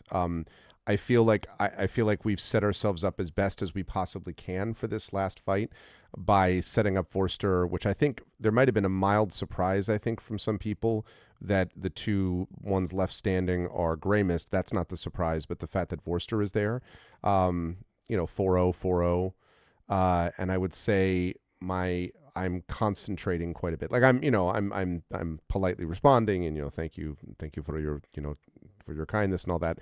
But I'm very much focused on plotting out. In fact, I would say since it's lunch, I can imagine a scenario where I'm looking down at my, fish or whatever it is on the plate, and I'm actually moving the fish idly, like maneuvers as I'm imagining, like Valeria this way and then this, and then, that kind of thing. Because this is going to take all of my concentration to get this done against Valeria. Also, I really want to win this fight, not just because of Worcester, but because I think I want to send a message to Valeria, I think, and to Graymist and Javel and the whole bit. Yep. And so while you are eating your lunch, or actually when you're done with your lunch, an attendant walks up to you in Graymist colors, and you realize that it's Zalia, the Eye of Worcester that you met in when you were investigating the Revenant. So Zalia is the one whose cover is Zelpha blue. Right, who is the publicly acknowledged Eye of Worcester, whereas Marcello is the hidden eye of Worcester. Yeah. And so Zalia is in full Graymist attendant get up, it has some makeup and, basically like a lot of like contouring to change her features. And basically like you makeup, it lets you shapeshift, even without magic. And this might be magic makeup, but you recognize the eyes and the voice when she asks, my lord, are you done with your plate? I imagine, so I'm kind of like idly, and then I'm like, and I kind of like catch Zalia's eye, and I say, I think that I am. And I kind of like hold her. I mean, I'm trying not to like obviously let everyone know that I'm looking, but I'm just sort of checking to see her reaction as I hand over the plate. She kind of leans forward to take the plate in both hands, and her lips are not moving, but she says to you, and it doesn't seem like it's magic. To us in the audience, we might think, is that ventriloquism? Hard to say. But what you hear clearly is, your bout is rigged. Valeria knows the scenario. You can still win this. And then she takes the plate and walks away. So I kind of lean back. And now, were Zelpha and Mark right next to me? Was I the only one who could hear that, or would Mark have been able to hear that also? I think I established that Mark was watching the other Graymist attendant, but I would say that Zelpha and some unnamed but still present Vorster staff are there with you, right? You probably have like the equivalent of a page with you the whole weekend attending to like important but fairly mundane needs. Mm-hmm. But I think that Zalia relays this to you, and then after the Graymist attendant who was waiting has walked off, Marcello, Zalia kind of relates this to you as well. I think, or I'm curious what you think the relationship between Marcello and Zalia is as this like public face, private face, but doing similar work. Probably one of respect. Mark would ask Zalia, not evident whether he's joking or not. He says, "You really think he can? I have a lot running on this fight." I think that Valeria does not have control. Excellent. And I think that we both know that whoever is in control in a situation has advantage. All right. I'll be right back with that drink, my lord. And then she steps away. So I guess Mark would at that point rejoin the others. Would not at the moment note how odd it was that a different Graymist attendant, like one not on our team, had been waiting for something. But that's in the back of his head. He would go up to Carevis and say, I have full faith you've got this. Once you win against Valeria, I'll buy you a drink, and it will be in part funded by your win. He's put a big bet on this, y'all. Okay. So you say that publicly. I might say, assuming I can do so quietly, I might say to Mark at that point, I might nod and smile and and say something like, "Let us hope you bet on the right one," and sort of smile, and then would drop my voice and say, "You've heard about the fight?" I've heard that she doesn't have control, and I'll leave it at that. And so I kind of nod, and I'm just like, "All right, do me a favor and let the others know. Keep an eye out. I'll do what I can with the control of Valeria, but things outside my control, you follow."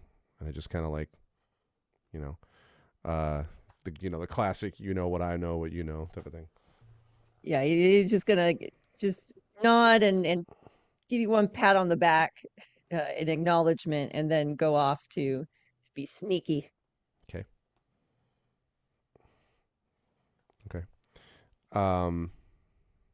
So, yeah. Carevis and Zelpha, you would have also had a moment to talk about the information that Zalia passed on if the two of you want to talk things through. I think we have time to unpack a little bit here and still be able to get through everything. So I don't want to take time away from Zelpha and Mark, since we're then, we're going to be obviously focusing on Carevis to an extent. Mm-hmm.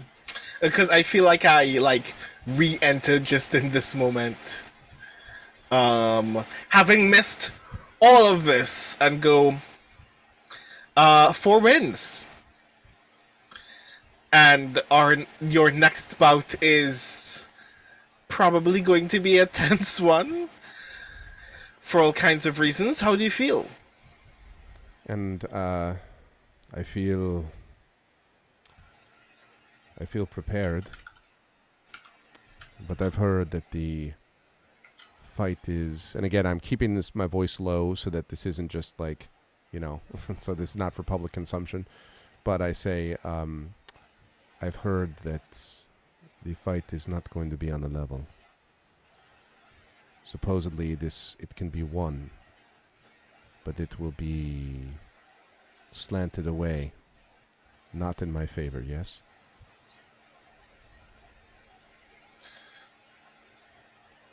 To be fair, we expected some manner of this. Yes. Do you suspect that they'll try to kill you? I kind of grin. And I look around at some of the other bravos and I say, I suspect that they wouldn't mind any of House Forster going away if they could get away with it. But the question is whether we can make it politically difficult for them to do so. I think they might try to do something, even if it isn't killing me, to make sure they undercut us. And I'd watch your back too, Zelpha, while you're at it. I will take care of myself, so long as you promise to do the same. And I nod and I say, I will. But you look like you've already been taking care of yourself this past evening. It's been just as difficult for you. Looking at the bags under your eyes and like, Close up on me looking as haggard as ever. Yeah. I'm fine. I'll take a walk. Suffice it to say that for you to battle the things that are in front of you, we have been taking care of some things that have been behind you. A conversation that you need not hear tonight, but we will chat when you have claimed your 5th victory. All right. I can wait until then. But I told this to Mark as well. Make sure you're watching around the outside of the arena. I can try to do what I can with Valeria, but I don't know what they will or won't do from the outside, and I won't have control over that. So you'll need to have eyes in the back of your head, as usual, I suppose. Mark has made me aware of some suspicions from yesterday's combat, and I'm keeping my eye out for trickeries. And then I grab you by the forearm. You still have my charm, right? You haven't used it yet. Haven't used it yet. I'm saving it up for the boss fight. I have every Phoenix down ready for this thing. And I say, like, very sternly, may all the spirits and all the beasts of this island protect you.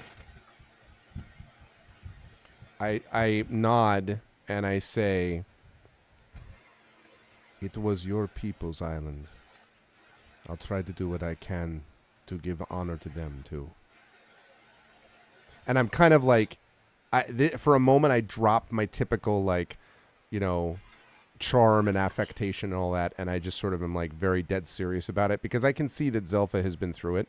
I would have said something possibly similar to Mark, but Mark, was going to be stealthy and skulky and all that. And my impression was that, that Zelpha is, like, really up against the edge. So I do say that for what it's worth.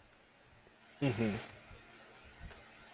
And then I let go and I walk away and I call back behind me. And remember, if you die, we can't bring you back. And I would say, if I die, I wouldn't want to come back.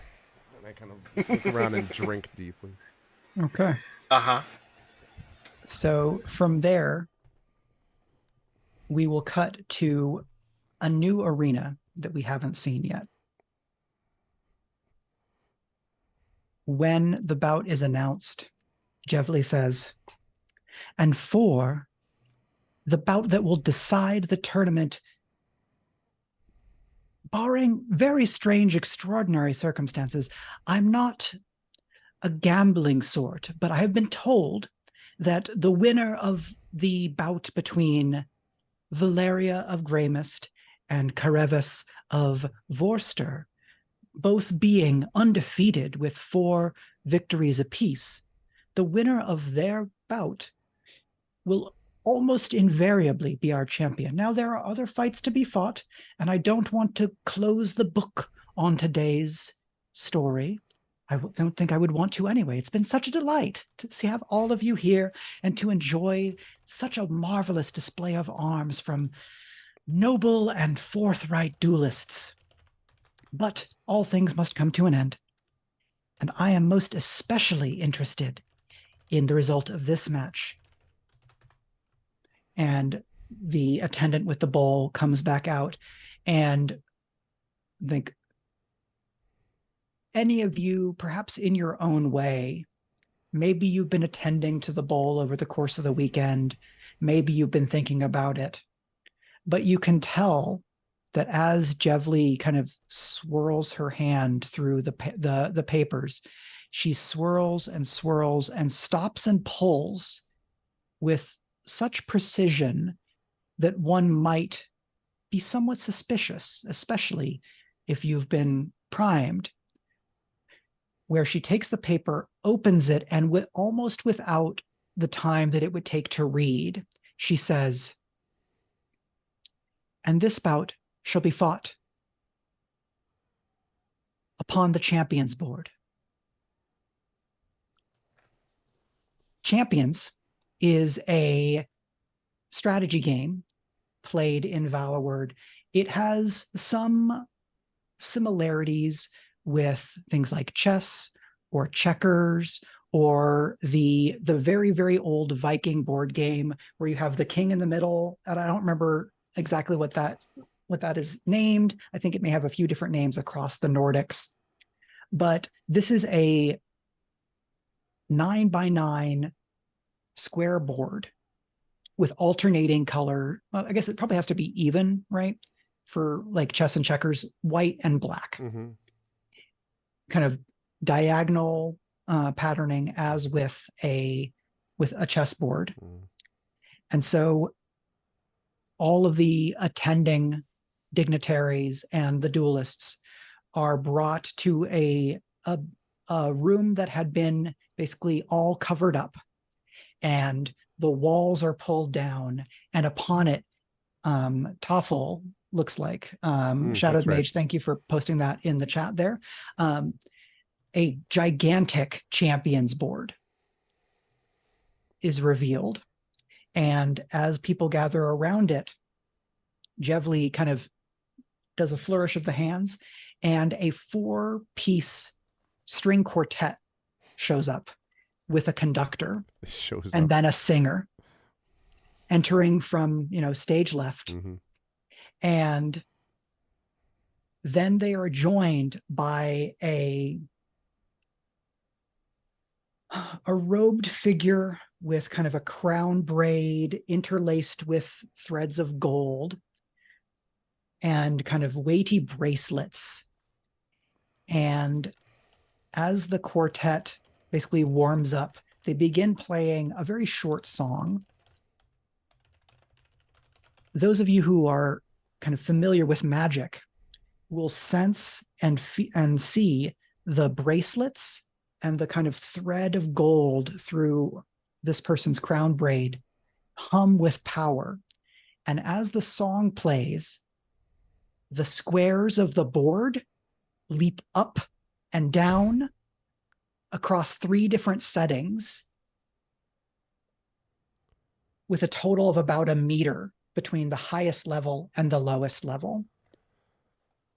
And after this display, Jevli says, and because just a champions board where, well, you can only step on black and you can only step on white, that would be boring. We've seen that before. I thought that it would be interesting to see these bravos display of musicality and balance during their bout. Carevis of Worcester, you shall play white. Valeria of Graymist shall play black. Each combatant is required to step only on the squares of their own color, but the squares shall move up and down as you have seen, to the tune of what I am told is a very interesting and tricky song that the quartet and vocalist will be sharing for us, as expressed through this ard crafter that we have hired and comes highly recommended. And I hope that you will all enjoy this very special bout. So I kind of, nod slowly, and I look around to catch sight of my companions in the crowd. and kind of raise an eyebrow and yeah. And then I see Mark doing that, and I'm kind of like, and look over at Zelpha and kind of, nod the same way. All right, I'll save the other thing for later when the moment happens. But and I sort of nod to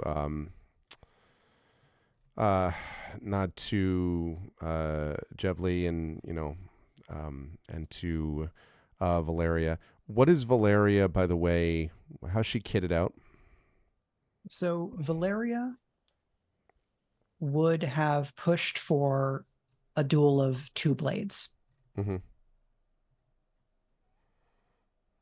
You are because the house is behind you, you have your own blades, but then your kit we can reveal that your kit includes 2 fine courtly blades or 2 fine dread blades. 2 dread blades would be tricky because those tend to be heavier. But if you wanted a case of rapiers that you are already familiar with and has the fine quality, then you can absolutely bring that. So she wants to do 2 blades. Would you have accepted that proposal? Sure. I would accept the proposal. I'm adding to my load, so I have the luck charm. Mm-hmm. And loaded, you said I had 4 to 6. So I have the fine courtly blade, dread blade, the dueler's gauntlet, the luck charm, and the last 2 things will be 2 throwing knives. No, which will go directly into her neck. I have something here which is listed as a blade or 2, but I would like to. I would like to pitch something to you. Sorry, we have a. Oh, damn it! Hang on a second. Sorry, we have a temporary problem with the roll 20. One sec. Bear with me. Just think about what that might be, chat. All of y'all sit there and go, what possibly could he actually be? What I'll say, Greg, is that okay, got it. You'll be able to bring 2 blades with fine quality. If you want those to be a case of rapier where it's 2 identical blades, that's fine.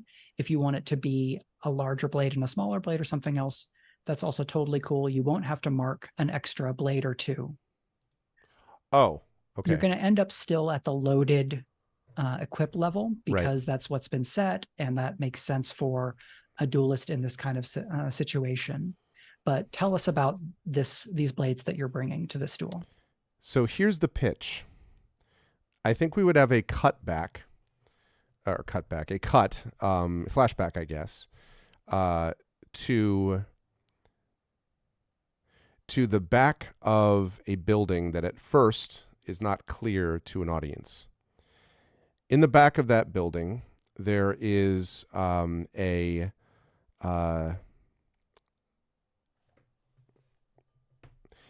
back of the building is a cemetery. And there are multiple headstones that are set up as you might expect in rows, with gaps between the rows. And it's raining in this flashback. I'll happily, by the way, take stress for this flashback. It's raining in this flashback. And Carevis is moving back and forth. It is stormy weather, not unlike the weather it is today. And the combatant against which he is facing is unclear at first, but Carevis is much younger in this. Probably not that much older, actually, than the one that you were describing before as the patchy, the light beard, son who was just right from Ferris.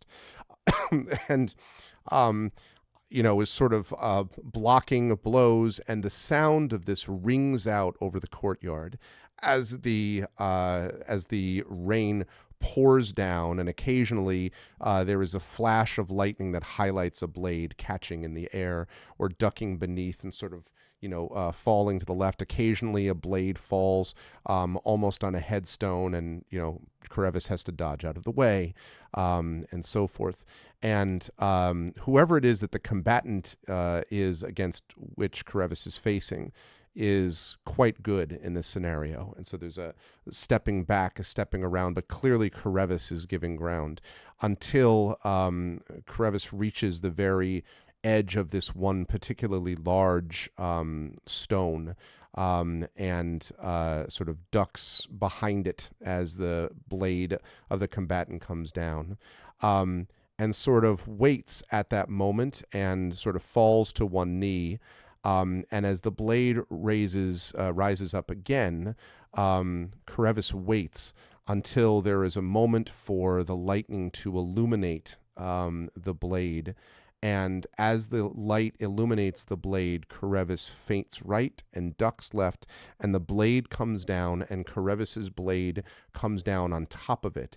And the thunder from the previous lightning flash rumbles as the lightning itself reveals a much younger Father Cartagano, before he was a father, before he had taken these oaths, and at a time when Carevis was training with who was at the time the greatest bravo ever known to the city of Valloward, who had taught him what was known at the time as checkerboard combat. And I would say that moment is there, sort of looking up. Maybe we get a quick flash to Cartagano sitting in his bed now, currently present day, sipping his tea. And it is those sets of swords, the two swords that were used in that fight, to which Carevis now turns, having waited to pull them out in this moment. So I love all of this. I'm going to say that if you're flashing back to having already, I already know how to do this, then that's going to cause some stress. But it's cool. I'm totally cool with it. It's cool as hell. So let's do it. Yeah. I will say that ultimately it's still going to come down to a roll. So this is a 1 stress flashback. The question I do have, though, is, well, clearly Cartagano is either a family name or an assumed name or something, because a retired bravo couldn't just disappear into the clergy. So what is the name by which Cartagano was known as a bravo?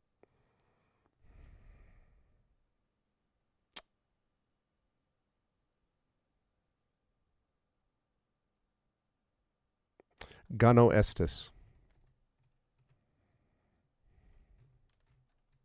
If you have a spelling for that, that's great. Otherwise, absolutely. It doesn't Ganoestes. Okay. Not Estes as in an Estes flask from Dark Souls. No. Although, listen, if that creates an environment where I get those flasks and can use them in the fight, I'd be all about that. Gano Estes. Okay. Very cool. With a U, Triffid. Estus. Okay. And this I'm sorry. I'm wrong. I beg your pardon. Estes. Sorry. Gano Estes. Estes. Sorry about that. And is that 2 names or 1? No, it's 1 name. Okay. He was a 1-name star. Okay. Like Sting. Know what I'm saying? So we get all of that, which I love. It changes my understanding of Father Cartagano in a way that I will have to figure out all of the implications of later. Been a long time, though. Yeah. And I think thinking out loud, there's probably a degree to which Cartagano has concocted a fiction of an early life of Father Cartagano that is fake. And so if there are contradictions between what we have heard from Cartagano before and what we have seen there, the question I ask you is, what was wrong there? Was it our understanding and not reality? As we reveal this hidden past of Father Cartagano. I think Cartagano came by his conversion to the faith honestly. And he was not always Carevis's trainer, but I think his feeling was that he had committed some unconscionable breach of honor, and it was an unconscionable breach because he chose to help someone not from the house rather than to do what the house's honor required of him. And it was at that time that he decided that the great game and the great dance was something in which he was no longer interested in participating in. Something else resonated with him. And the resonance here was to give up the life of the Bravo, and to change his identity and to become something different entirely. To leave, in fact, the houses almost entirely behind, to become a priest, a simple, man of the cloth, unknown pretty much by many except for those within his flock who would have no knowledge of his life as a Bravo previously, and had stayed in this new role for decades. And the only one, I would say, who actually knows any of this is Carevis. So do we think that as far as the players of the Great Game are concerned, that Gano Estes is just dead, right? Did Gano Estes die however many years ago? Yes, I would say that Gano Estes had left in dishonor and then was rumored killed. I cannot believe I'm about to use this analogy, but it just popped in my head because I happen to like this actor. Anyone who's familiar with the movie Cars will remember there's Hudson Hawk, the original car, played by Paul Newman. Okay, here's the point. I'm mostly joking about that, except to say there is, but Darcy knows exactly what I'm talking about. But anyway, he is but he's like this incredible legend who ends up retiring, and the sort of hotshot kid ends up learning partly from him. I mentioned that because it was Paul Newman's last movie, and Paul Newman was awesome in every way. So anyway, but I've always loved that image of sort of the mentor with a secret past who knows better than anything else, like the price of arrogance and that sort of thing. And so it may suggest there's more of a personal stake to some of what goes on with Cartagano than he'd ever let on. But to be clear, he's not in any way been sort of like half-assing it as a priest. Like, he's fully given himself to this thing since that time. So okay, so we get that interlude. This charged emotion memory that Carevis flashes to when the kind of full reality of this Ardcraft manipulated champions board is kind of laid bare. And then we return and look down and see these two blades that were used in the training sequence that sit in Carevis's lap right before the match begins.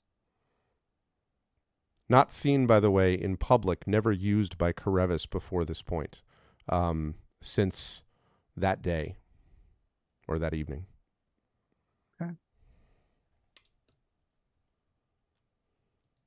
Do we think that someone here will recognize those blades?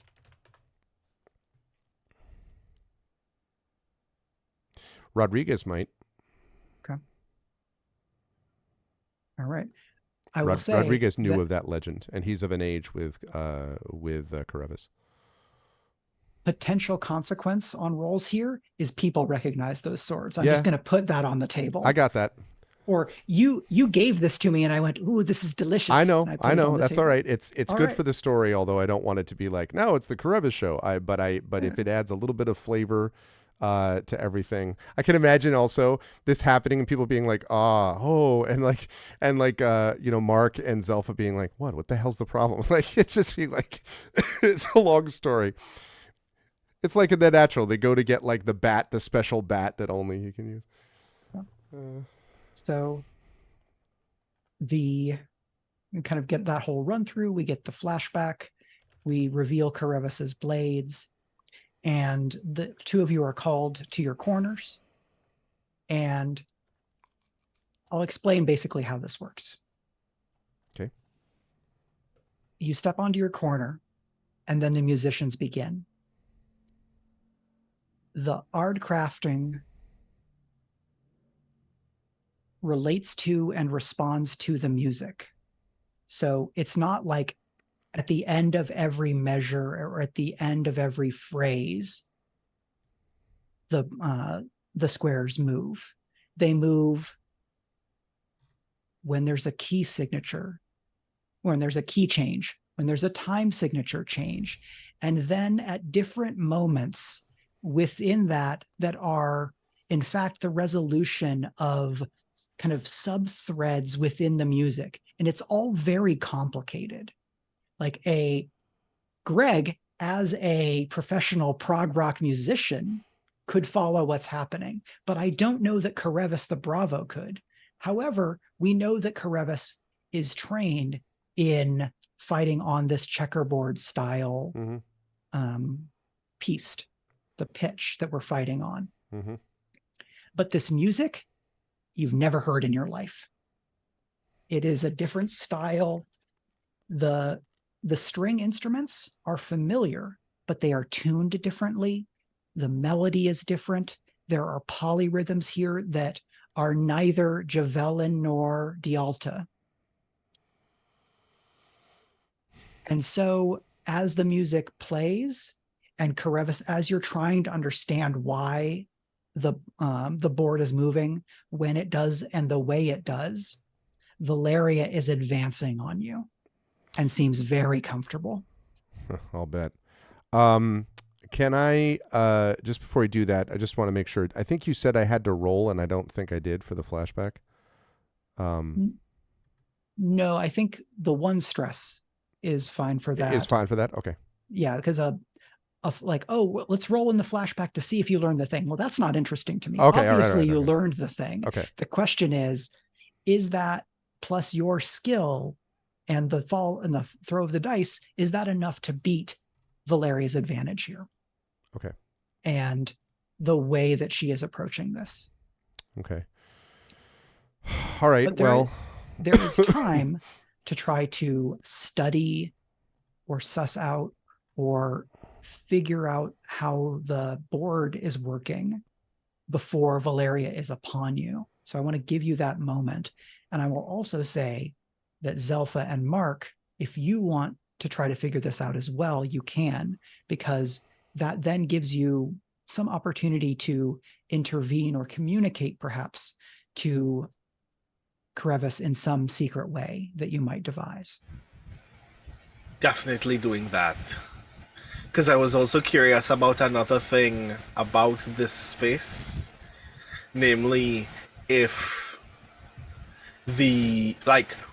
how are these platforms moving? Are there walls to each tile when they raise, such that they would actually also enclose space when raised, etc.? So being familiar with magic and being familiar with artcraft, what you realize is that each of these squares is in fact a meter tall kind of one big it's marble pillar. Yeah, it is a solid pillar, and that the artcraft being used is raising and lowering those pillars from a kind of flat meter deep depression that they all sit in when inactive. So essentially, is it connected to the musicians? Like if a musician, let's say, was hiccuped and suddenly played out of tune, would that affect the board? So what you've been told is that the art crafting figure in the cloak is responding to the music. So it's like it's interpreted through that person's musicality is what you've been told. All right, so they're listening to the musicians and kind of just controlling it through them. Okay. Yeah. At its highest elevation, are these pillars entirely hovering over the ground? So hovering over ground level? I think they're probably high enough that you can see that they are floating, because that's cooler than them being flush with the kind of the lip or the edge of the scene. So that not only is that cooler, but it is also vital information. Okay, cool. Yeah. And so when one of these pillars is at its height, there's a good couple of inches so that you can see that it is hovering. It is flying. Mm-hmm. How far between spaces? Like, in other words, when one goes up, is it 2 or 3 collected around each other that go up, or is it's all the whites or all the blacks? And if so, how far apart are the whites connected diagonally and the blacks connected diagonally? Yeah, so it is still the layout of a chess or checkers board. Mm-hmm. The pillars do not move within the board; they move only up and down. Right, yeah. And so all of the pillars are flush up against one another. So when they move, they scrape on each other when they're moving in different directions, or when only some move. But I could step from one elevated pillar to another because they're attached to each other diagonally. Yes. Presumably. The difficulty is going to be moving between the pillars that are at their highest and the pillars that are at their lowest, because there is a meter difference between those, the platform in those positions. Mm-hmm. Is each square moving individually, or are like colors moving similarly? Mostly the colors move in sync, but sometimes they move in a wave and sometimes they move differently. If you have seen the delightful Dungeons and Dragons movie Honor Among Thieves, which is great, and you should see it, I will draw your attention to the scene with Zank the Paladin, where he's trying to explain how you get across the bridge. It's that complicated, but you don't know all of the steps of that thing. But Valeria sure does. I wonder why. Okay. All right. Well, so I want to know what Mark and Zelpha want to do.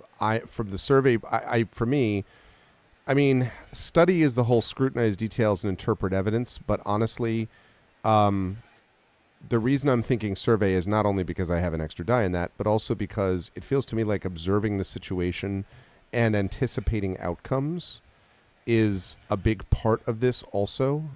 So I'm not opposed. If you think this fits more study, Mike, I'm not opposed to doing that. I do have an ace in the hole, but I'm not ready to use it yet. One of my other not as of yet used special abilities, but I would say I think I'd be inclined to lean towards survey, but I'm happy to be told to do something different. So survey is good here because survey is fast. Yeah. So you can roll survey and then be able to do something about it when Valeria is upon you. I know that Zelpha also wants to roll.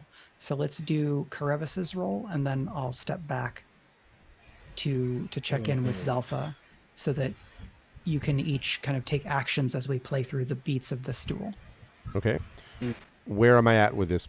Position is clearly controlled. Fully, I have total control over everything, right? So I would say if you had done study, this would have been desperate standard.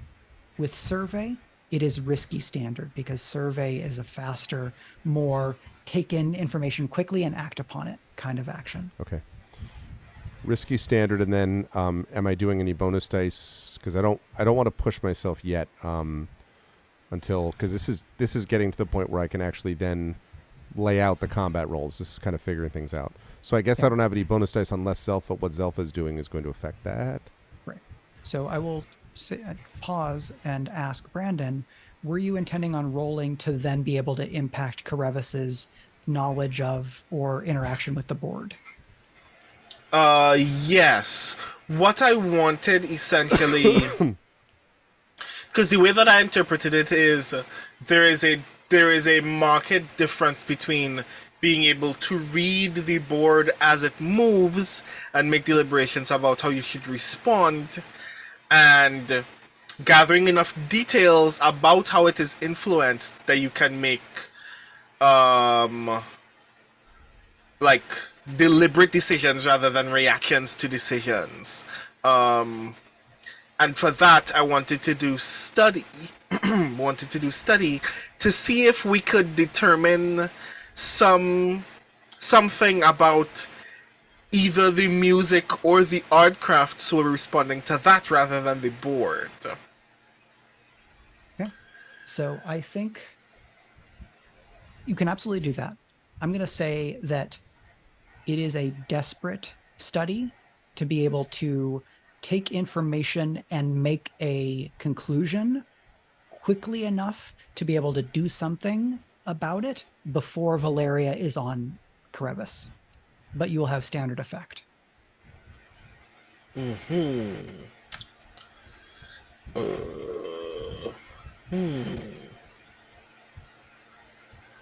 Okay, so I only have the one die, and I can't do anything to change that. Well, I would happily offer you a lady's favor if you were interested. I'd like to hear it at least. So you have some harm. A lot of harm. Have some harm. I'm going to be nice and say, if you take this lady's favor, I will let you act despite the harm and not take reduced effect. But the result of the roll will be an addition to that harm, as your level 1 harm. I'm going to remind myself what this is here. Strained is going to be upgraded to the level 2 harm, exhausted.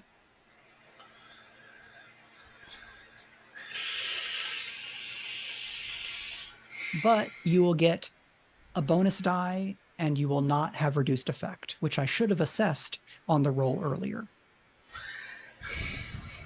Not because if I less effect here would be limited. Yes. Which is not good. I can take exhausted. Okay. So I'm getting a lot of sleep when this is done. Yep. Okay. So then that will be a desperate standard study with 1 bonus die. Mark, if you wanted to assist this roll, you could. We just have to talk about what that looks like.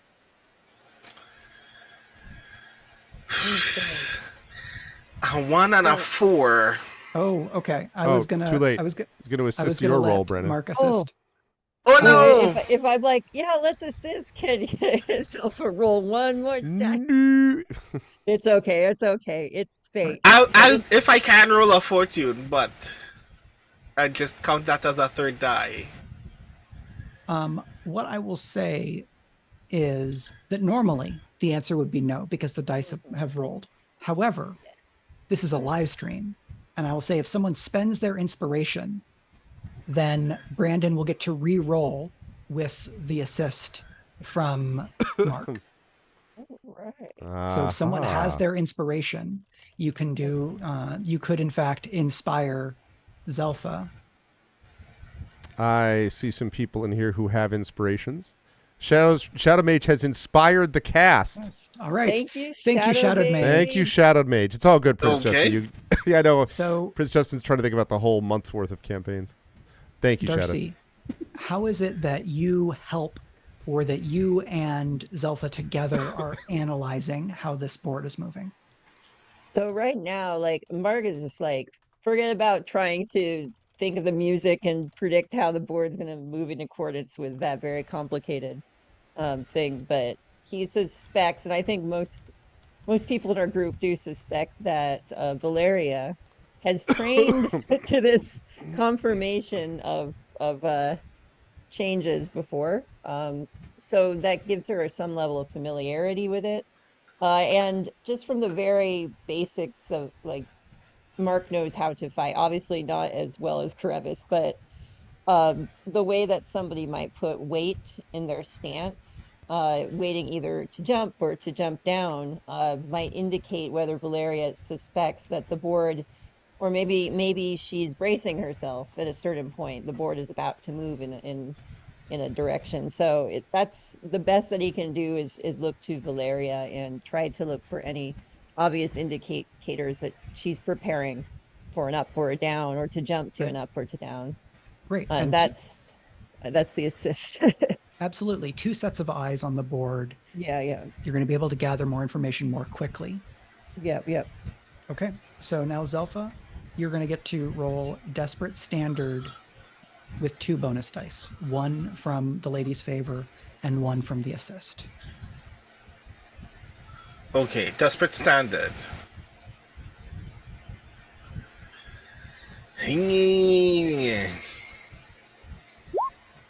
Okay. That's better. 544. Ultimately, it's the same result, but I will be kind and not just hit you both with harm of like, like you're so tired that you're going to pass out, because that's not fun. What I'm going to say, however, is that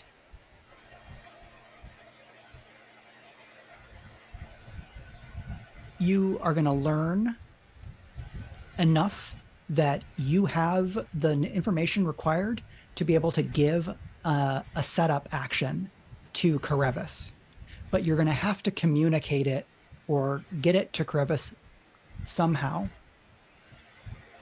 The consequence is going to be that both of you feel the cold press of a dagger flat against your back. And someone leans forward and says, "Don't move, talk, or really even breathe until this is done if you would like to see tomorrow." Oh, I just imagine like both of them like to indicate for Evans both of like standing up or like with the things going on. I don't know. I don't know if there's a more subtle way to do that. Like, So you can give a setup to Carevis if you can communicate it to him without getting killed. oh my goodness. Oh boy. So the dagger happens before the setup, right? Or before we So communicate it. Or you, between the two of you, talking in low voices so that no yeah, one yeah, else can yeah. hear, you see a pattern that you could communicate to Mhm. Carevis of when they do X, move, or when they do X, she's going to do a thing. Carevis can't act on that unless he is given this information. And Right, you right. both have a knife at your back and have been instructed to not communicate in any way. So you have to figure out how to get this information to Carevis subtly enough that you don't get stabbed. I gotcha. Oh, we need that ventriloquism skill, but we don't got that. I will S- remind you that flashbacks exist. oh my goodness. Now, so I I have Um, one idea, but I don't know. while this is happening, I want to go back to Carevis. Carevis, you were going to do a survey. Mm-hmm. And I think it makes sense to still do that because the members of your coterie are currently in check, so to speak. Okay. So yours was a risky standard. Right, and I don't think I had any bonus dice from this. Correct. Okay. You still will get a bonus against Valeria directly because of previous rolls. Okay.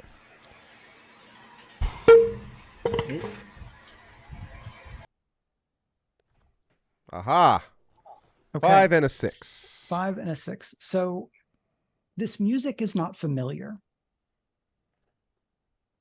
The pillars moving in this way is not familiar, but you are familiar with moving across stones in this manner.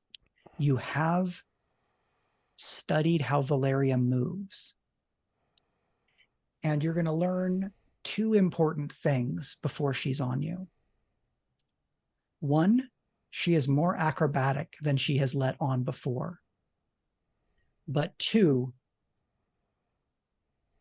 she is already more agitated and less in control than she was when you saw her at the Bravo's salon. As she approaches, you see murder in her eyes, where Oliveri has a flat affect, and all your memory of him on the train was of just an unbothered killer. Valeria would kill you with a gaze if it could, and she may keep trying. And so when the music changes and she steps just as a pillar shoots up, sending her catapulting into the air in a somersault that comes down in a huge slash, you are able, you can see it coming. So how do you get out of the way? Well, I would say when she comes down, I remember, and I would kind of intercut this, I think, because I mentioned that the storm is the same as the storm of the night that I mentioned in the flashback scene. So I would intercut this with Cartagano, who at the time was Ganoestis, who would say things like, not just up, down, left, right. You're not a chess piece. Move forward and backward diagonally. Leap forward and back. Agility, agility, agility, and clang every time, and always in rhythm with this thunder and lightning. So I would imagine that as there's this one sort of like, if you come down with a thrust upwards, you move in 3 dimensions, not 2. And so I imagine myself as that comes down, moving. Instead of moving diagonally to the pillar that's obvious, I'm trying to think. So I've got one row that's up, row that's down, another row that's up. I would say I would then leap across the down row to the up row so that when she lands, she's on the pillar where I just was, and we're now standing facing each other over a gap. While this is happening, I've decided Zelpha is gonna do the silly thing. Okay. I want to pause, Brandon, and describe one more beat of the fight, and then I'll come back to you, because a lot of these fights have been quote unquote over very fast, and I think that even if Carevis wins this is something that will have taken several beats, and I want to describe one more, and then we'll come back to Zelpha's plan, because I definitely want to make space for it in order to be able to impact the fight. But Carevis does this. You kind of end up facing each other across a kind of a valley of lowered pillars. Yep. And kind of her blade has cut through air and chips the stone on the basically on the edge of the piece where she's standing, because you're out of the way and the slash went through nothing. And she chips the blade with chips the stone. The blades have come down. She jumps at you basically with the blades coming across different angles, right? One is going high, one is going low, but then coming across different planes to intersect, to cut off all these different directions that you can go. But you bought yourself the space to be able to move through or around these kind of deadly intersecting planes that she is creating. And the two of you go back and forth a couple of moments as this happens before the stones are able to move again. And that her ferocity is such that when you can see the blows coming, it's dangerous and very hard to get out of their way, but you're not only on the defensive. And there's a moment where you see how she's coming at you, and you're able to throw a cut into a thrust that makes her basically foul her own blade or give up on a shot. And the second beat that we're seeing is that you have evaded, you are maintaining the distance that you want, and that you are able to put pressure on her as the duel plays out. And now we cut back to Zelpha. Okay. So this is still in response to the whoever has their blade behind me. When I'm stopping to think about what is the message that I can send in this moment that is the least conspicuous, and that's when it occurs to me, specifically when I know that I have that Carevis at least has me in the periphery of his vision. I will simply respond to the immediate threat where I would have otherwise called something out or something by simply straightening up very, very straight, and then wiping the front of my jacket, and then wiping past it with my hands, just beneath the coat. And the message that I'm hoping that Carevis will get when I deliver those things, when I do that, is remember that these tiles have faces other than the top. Remember that the bottom is open at its tallest height.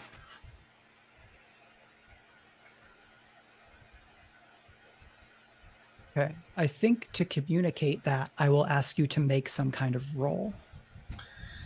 I want to hope it's sway, because if it's not anything else, I can't.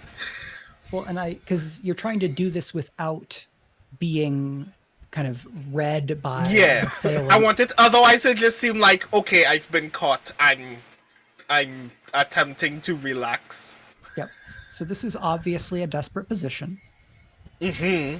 But you will have standard effect because the two of you have worked together for some time. Carevis is familiar with the varied and deep ways that Zelpha's mind operates, and that her incredible consciousness and awareness of being perceived in a moment and ways that people communicate. Mm-hmm. Okay. Desperate standard. The audience, I will let you know that I have set a 6 clock on the table labeled Defeat Valeria. Carevis's survey added 2 ticks. However, Zelpha's roll is a 2 and a 3. And so the assailant stabs you up into your lung for level 3 harm, punctured lung. Welp, I'm going through a lot, y'all. I would just to be sure, for the audience's sake, I have 1 harm at every level of harm, and just 1 point less of full stress to gain a scandal. I am going through it. I'm in more pain than the guy who's in a fight. So, like, Zelpha gets stabbed in the back. Oh, no. Yes. However, so this would be a level 3 harm. It would take you out of the scene unless you pushed to be able to act. It would not immediately be fatal, but you have some options. Someone could resist with a roll. This would be a body roll to resist, unless you have another idea. If someone has armor, you might be able, if Zelpha has room to be able to mark armor, you could do that. If Marcello wanted to protect Zelpha, you might be able to do that, but that might end up with taking that harm instead yourself. All right. So Remind me, items in italics are not marked towards my load. Anything that is in italics is 0 load, yes. Okay, I can mark armor. I am doing that immediately. Can you flash back to a sequence where you've trained to not have to have a lung? Where you're just kind of like, lungs don't affect me. Oh, God. So... You've stabbed me in my non-lung area, assassin. What armor is Zelpha wearing here that is subtle enough that no one noticed it before?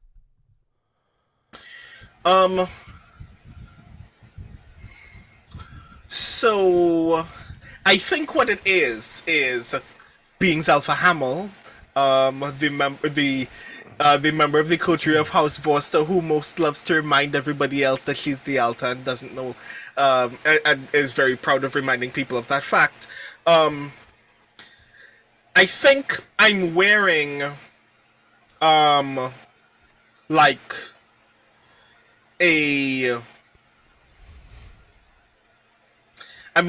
a coat in house colors, but the design of the coat is such that remind me what our house colors are? Red and gold. The old Javelin military uniform. Right, yes. So there is like an extinct, like I qualified before that there is an extinct lizard-like creature that I'm very fond of in most of my other clothing, because that's what I wore to our first cotillion, etc. But this design is like this very ornate coat with that dragon in gold with fangs in red and the fangs like come up towards the collar. But what people don't notice is what seems like just very like rigid kind of bindings for that coat, like a very stiff collars, very stiff back, are really just like very flexible armor, like just kind of lots of very small kind of stone vertebrae that just kind of meet and flex at each other, such that if you were to try to stab with something that isn't very, very, very small, like if you were trying to stab me with an ice pick, it will meet a lot of resistance on the way in. I still got stabbed, but it wasn't as deep as it would have been. Right. And so instead, because of the armor, you will take level 1 harm, bruised kidney. Jesus, that's still bad. It's just a bruised kidney. Fortunately, you took bruised kidney skill. Sorry. Fun fact, everyone: if your internal organs are bruised, you're still bleeding internally. Yeah, that's not great. That's not great. It's not great because now you have both of your level 1 harm slots are filled. You have a level 2 harm. If you take another level 2 harm, you're not out yet. But if you take a level 2 and then anything else, you will be at level 3 and out of the scene. Healing is not very easy in this game. Zelpha might have a rough rest of the summer. Yeah. I wish you could buy... Wait. I need to find some influence very quickly, but that's for another matter. You can buy extra downtimes with influence. So let's hope that y'all win this and get the higher influence payout rather than the lower one. I'm gonna say I want to do a flashback. Okay. But this is probably not going where you think it is. All right. So what's the name of the other eye? The visible eye of Zalia. Zalia, that's it.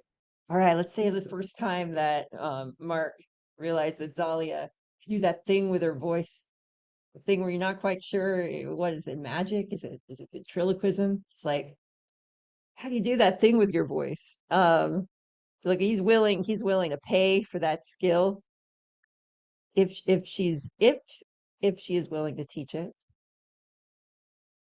Would she be? Yes, I think because we've established this talent that she has, this is a 1 stress flashback. But you will still have to execute on that ability in the form of a roll in the present, which will also be at a desperate position. I'm actually hoping that they both get stabbed in the back at this point, just for the story. But all right, so a little montage of him instead of like doing active, like I don't know, running and jumping in tires or whatever an active montage is. It's just like him sitting there practicing throwing his voice until he learns it. It's like until the future. But actually, at this point, in the game, I'm gonna spend the stress real quick so I don't forget. Yep.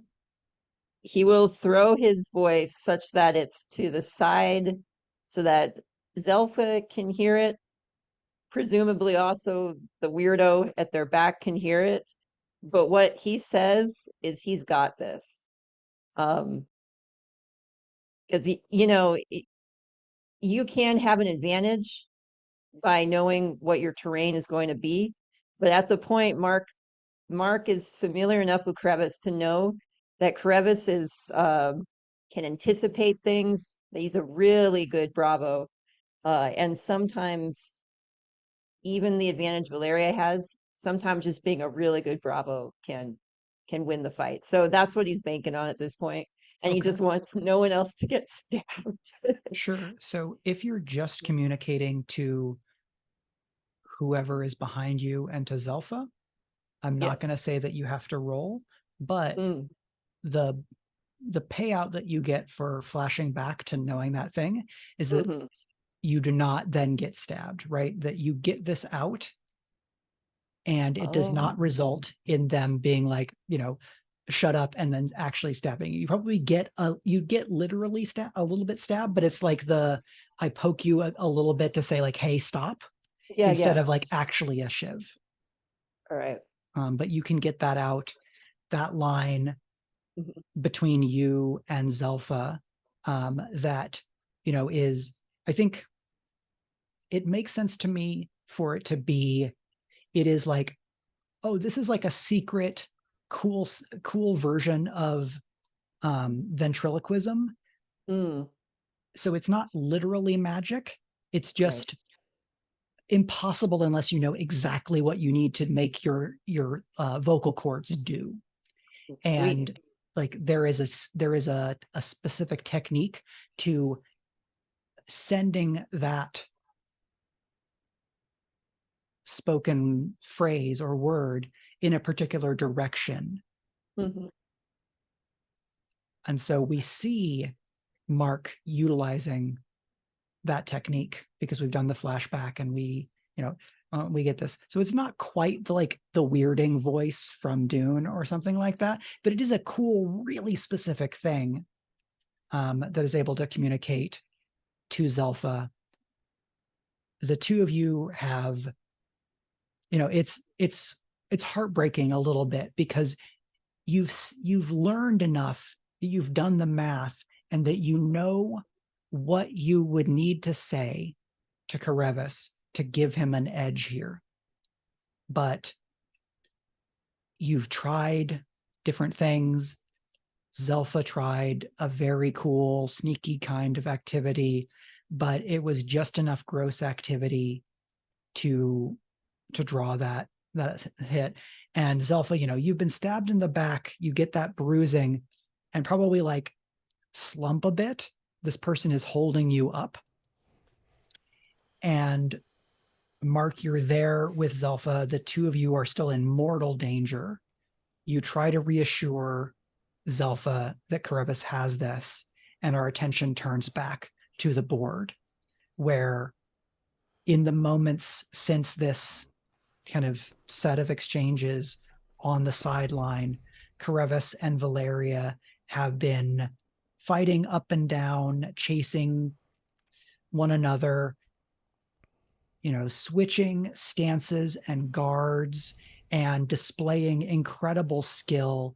There's a time when, Valeria basically tries to slash Carevis around a raised pillar, right? There's one that has raised between them, and she tries to basically whip the blade around to come at you like across your back or like the back end of an arm. And Carevis, you are able to use the pillar itself to block. Incredible skill on display between the two of them. But Valeria has not slowed down yet. And there is another change in the music. And Valeria basically kicks off a pillar that is raising to basically come at you at an angle that would be impossible otherwise, because she gets so much more of a boost. So she comes with an upward stab toward your back that pushes like quickly past your guard. What are you going to do to deal with this next offensive? Is my pillar elevated or receded at the moment? So your pillar is going down as the other one is going up, and so she's kind of kicked and she dove forward and to the side to basically get past you and try to throw this kind of almost like it's like an underarm, like undercut slash across your flank. Is the pillar behind me? So she's kicking off from the pillar in front of me, which means the pillar behind me should also be going up, right? Mm-hmm. Like as hers is going up? Okay. So she kicks off towards me. She's stabbing towards well, I'm not following the back. How is it if she's jumping at me? How is she hitting me in my back? So she is diving past you. and then basically stabbing you as she passes you. Oh, I see. And yes. because Even better. if she were just diving, she could not have moved fast enough to get past your guard. Okay. But because she kicked off of the pillar, she had that boost. And unless you roll well, she will have gotten past your guard. I'll do better than that. When she comes past me this way with her sword kind of, coming down towards my back, I am going to do two things. Number one, because the crowd, there's a moment where it's like obscured. I mean, the crowd can see it, but it doesn't see the details of all of, and I say, I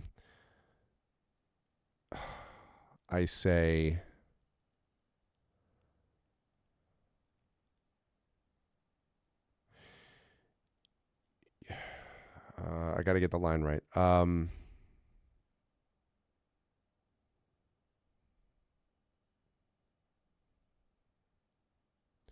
So I say to her, as she's coming towards me, I say, and you're going to miss me as badly as your brother did. And now I'm going to drop, and I'm going to use, for the first time ever on stream, Unstoppable, which means I may push myself to accomplish a feat of speed or endurance that borders on the superhuman, to be clear, superhuman, engaging a small group on equal footing, meaning, for example, so what I'm going to do is, if she is pushing off, so am I. But I, as she comes towards me, am going to also turn and push off to leap for the pillar which is rising. As I do that, and I said that thing, which I hope is going to throw her off enough, I will then bring my sword into hers in an effort to not only hit her, but hit her so that she slams into the rising pillar on the other side. She wants to jump towards me, I'm going to jump towards her, which normally would be impossible if not for Unstoppable. Okay. And hopefully my kick-ass line, I hope. I love this. So is this skirmish still, or is this... Yeah. I mean, it could theoretically be maneuver, but I feel like... you're still doing a fight. I think you might get greater effect with maneuver, but having 2 more dice in skirmish. Yeah, no, I think I need to do the skirmish. Makes it worth it. I'll take the stress because I know I have to push myself to do this, but it feels like it's worth it. So when you push yourself, or you may push yourself to do this thing.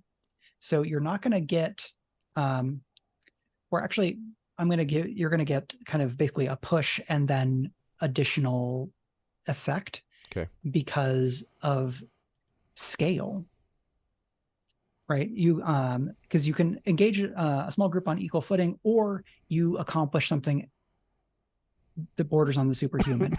So you can get the +1d or the plus effect, and you will have plus effect from Unstoppable. At a baseline with skirmish, you would be at risky limited. So you can roll risky great with no bonus dice, or risky standard with a bonus die. I'm going to say risky great, and I'm going to now. Well, actually, I have to ask: Can I appeal to chat for an inspiration to get the bonus die? Will you allow that, or is that too much stacking? I will allow if someone has an inspiration and would like to use it. If anyone would like to use an inspiration to make the pillar thing after the line with Valeria, who from House Graymist, which is a garbage house that does terrible things to people, that clearly just tried to assassinate Zelpha. Prince Justin is inspired. Thank you, Prince Justin. Thank you. I know it's not easy, and I know because you're like, no, I've used it up. Thank you, Prince Justin. Many games to inspire. So if you are taking a bonus, so that's risky standard with 1 bonus die, or risky great with inspiration, then that's risky great with a bonus die, and you have a lucky charm. Oh, I forgot about the lucky charm. Thank you for reminding me. If you want to use your lucky charm, you can take a bonus die or plus effect. What I will say is that beyond great effect is extreme. If you succeed with extreme effect, you will fill the clock and defeat Valeria. So it would be risky, extreme, and one bonus die. And one bonus die. And you haven't used gap in the armor yet. You have a bonus from gap in the armor. Oh, so risky, extreme, 2 bonus dice? Yes, because it's all boiled down to this. There's one above the level extreme where House Graymist, voluntarily leaves the great game and House Forrester wins. So as one who kind of grew up in the 90s, though born in the 80s, I'm required to say that the effect level beyond extreme is extreme. Extreme. But it's with the letter X to start. Yeah, no, of course it is. Of course. It's also over 9,000.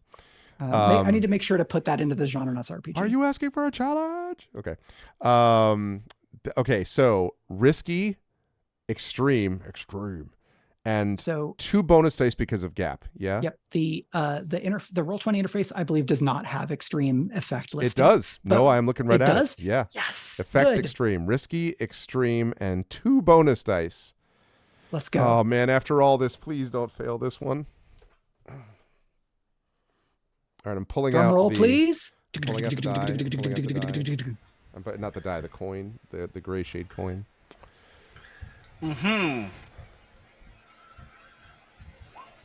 Oh Jesus! I needed that skirmish too. Good God! So, 3, terrible roll. Another 3, a 1, and a 5. Got a 5. Oh my God! So risky extreme is 5 ticks. The clock is at 2 of 6. You will fill the clock. I'm going to offer you a tough choice.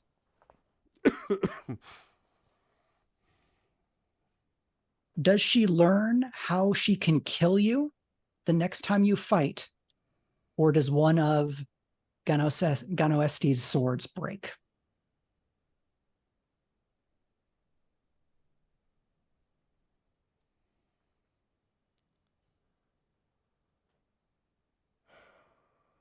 Either of the, for either, you can resist. So if you resist the former, she will not learn that key detail. If you resist the swords breaking, they will not break. But 2 stress to resist?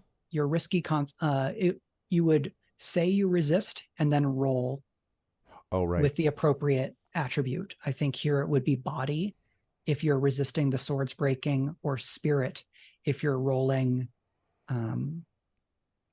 Actually, I think it would be mind if you're rolling to keep her from learning a secret about your style.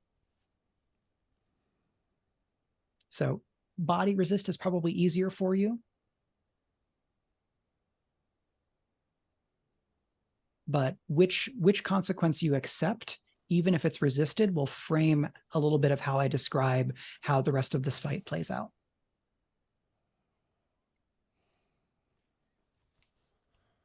So I think in the moment, because we're in tournament anime fight scene hyper time here. Yeah.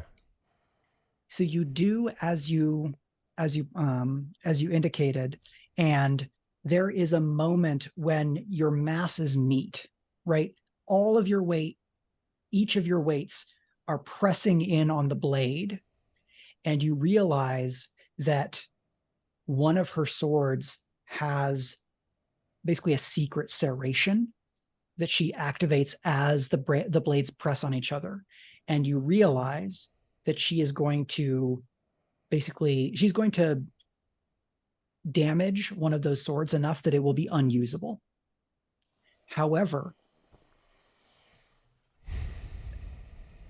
if you move your sword out of the way, you will reveal a weakness in your guard that you have not been able to train out even across these decades. It's too risky, and it's going to affect my compatriots if I do that.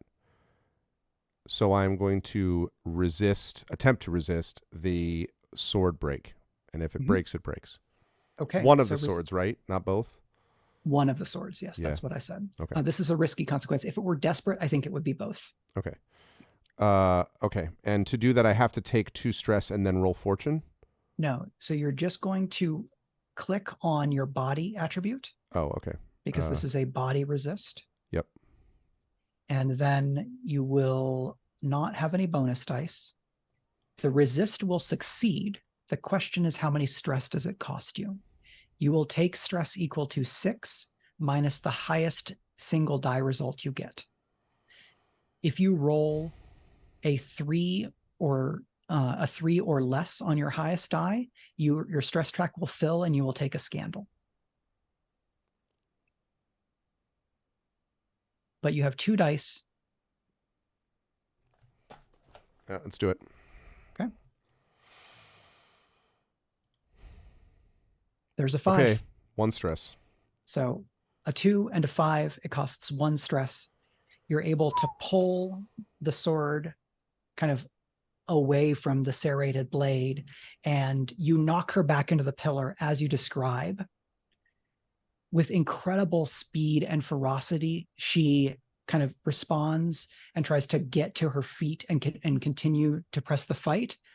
How is it that you're able to land this undeniable telling blow to win the duel? She may try to do that, but as we have discussed, dear viewers and listeners in chat, there are 2 swords. The sword that is used to slam her into the pillar is not the sword that I bring through in a flow flashback moment of the second blade that was used to pin Ganoestis's blade upon the headstone. And that second blade is the one that comes across and lands on her wrist. And as I slice across the wrist, not to dismember, but slash across the wrist, I look at her and smile and say, apparently siblings' combats go similarly. Yes. Ooh. Insult to injury. Only so she can hear it. And then I just like flourish and sort of come back at the moment with the pillar, and then look up and see that like Zelpha, I don't know what the hell's going on with Zelpha and Mark at this point, but I'm just like, So you land the cut. There is a whistle. The blow is called. The music stops. The pillars settle back down. And as they settle back down, she kicks you in the groin. Ooh. That's fine. In front of everybody, she does that. In front of everybody. I kind of take a stumble back, and I'm like, oh. And I say, and so is the honor of House Graymist revealed. Yep. And she storms off, and there are murmurs and gasps. Do we get some dangerous liaisons, like hissing from like, ooh, boos, like hisses from the crowd and stuff? Like, she storms off, and like we have this cool like Doppler effect as the camera kind of goes the opposite direction to follow her, and it passes so that we see Rodriguez is hissing at her. Nice. In the like it's my boy display right of disapproval between bravos. This like special language to communicating. Like when I was dancing tango, Argentine tango, this was more than a decade or so now. One of the things I learned is that in a tango performance, one of the things that other dancers will say as like a hell yeah is eso. And so like, this is in Spanish, and in any community of specialists, there are, there's folk speech and there's specific coded language. And the hiss that Rodriguez gives her is as clear and as strong and as unrepentant a declaration of shame upon her behavior. And Rodriguez does it, and we pan, and we see Ren do it, we see Marlowe do it, and we see Valda do it, as the Bravos are unified in their condemnation of Valeria's breach of honor. Smash cut to the presentation of the victor's blade. Well, wait, are Zelpha and Mark okay? Like, are they? I need to get Zelpha some medical assistance. Smash cut as we stand over their bodies. Like, what is it? So we see Carevis, and then behind Carevis is Mark and Zelpha, looking still a bit worse for the wear. There's a little bit of pomp and circumstance, and Jevli is a fine social operator, so she is containing her frustration and disappointment. We then cut back to the moments after the duel. How is it, do you think, that the two of you are able to either escape or turn the tables on this assailant when that assailant is dispirited or distracted by Valeria's outburst? So how is there's like no backing to, like, it's essentially just people sitting on So a bench type. I think there's risers on Okay. some sides, but you were all just in a crowd that is standing, probably 5 to 10 feet back from the edge of the board, so that even a wild swing couldn't cut anybody. And so that there are several rows of people, and someone or several someones had come up behind you unnoticed to put you into check in that way. So do you think somebody helped? Go ahead.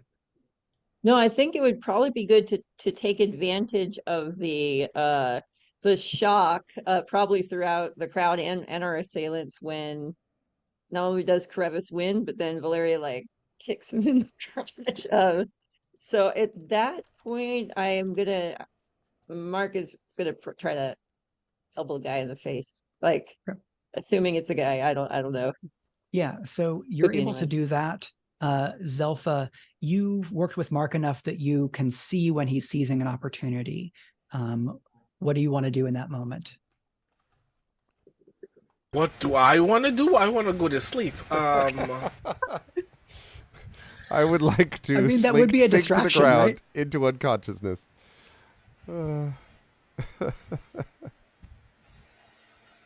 If you want to slump as a distraction or because you want to, that's totally viable. It's totally valid. No, yeah, I think that's what I think I just face plant into the dirt and lose unconsciousness. Okay. You get 12 bonus die on that roll. Zelpha slumps. Mark, you kind of are able to turn to keep the blade flat against your back, elbow this assailant in the face, and you see that it's that same attendant from Graymist. But then in the chaos, they slip away. And when you give chase, a third different attendant trips you. And you're tripped, you're going flat out, you kind of fall forward into a tumble. But by the time you get back up and you've like spotted to be able to locate where this person would be, they're just gone. Right, and then at that point, it's more important to get back, make sure Zelpha's not like bleeding out or anything like that. Yeah, and so you're able to get Zelpha some like a bit of first aid. Each of you are able to like eat and kind of. You're not going to be in as bad a position, but it's still going to take some downtime to deal with all of what y'all have been through. And now we will cut back to the presentation of the victor's sword. And I want to ask, before we wrap, for each of you to give me one cool detail in this largely status-oriented, but absolutely functional victor's sword that is made by a master weaponsmith on the island, that will now become just gear that Carevis can have on a given mission, which is a fine champion's blade. Fine champion's blade. Or actually, let's stick with a fine victor's blade, because that's what I called it earlier. Probably this is just the metal that's used and the way it's worked, but the average sword has to be sharpened X amount of use. But this one, takes twice as long for it need to be sharpened. Right. So it's forged such that it keeps an edge twice as long. Okay, great. Brandon, what's another detail that makes this sword exceptional? So because of course I need to put the outer things in this world, this generation of swordsmiths are actually the Alta. Um, a family of the Alta that actually never left the island. Um, and one of the details, just as a kind of callback to the charm that I gave Carevis, is that there is this very faint Damascus on the blade that is only visible like under the perfect light conditions, not too bright and not too dim, and only like really observable when the blade is very far away from you, like arm's length or longer. But um, the design of that Damascus is the design of that long extinct lizard wrapping around the blade with one of its fangs just kind of edging out from the tip of the blade.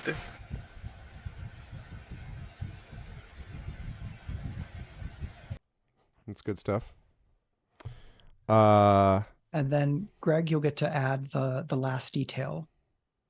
I think the detail that would be added would be on the scabbard, because on the scabbard is listed the names of the great houses, but this is a victor's blade, and the scabbard is designed from from antiquity, right, from the historical founding of Valloward, at which time Vorster, as we all know, was the house that was the highest of houses.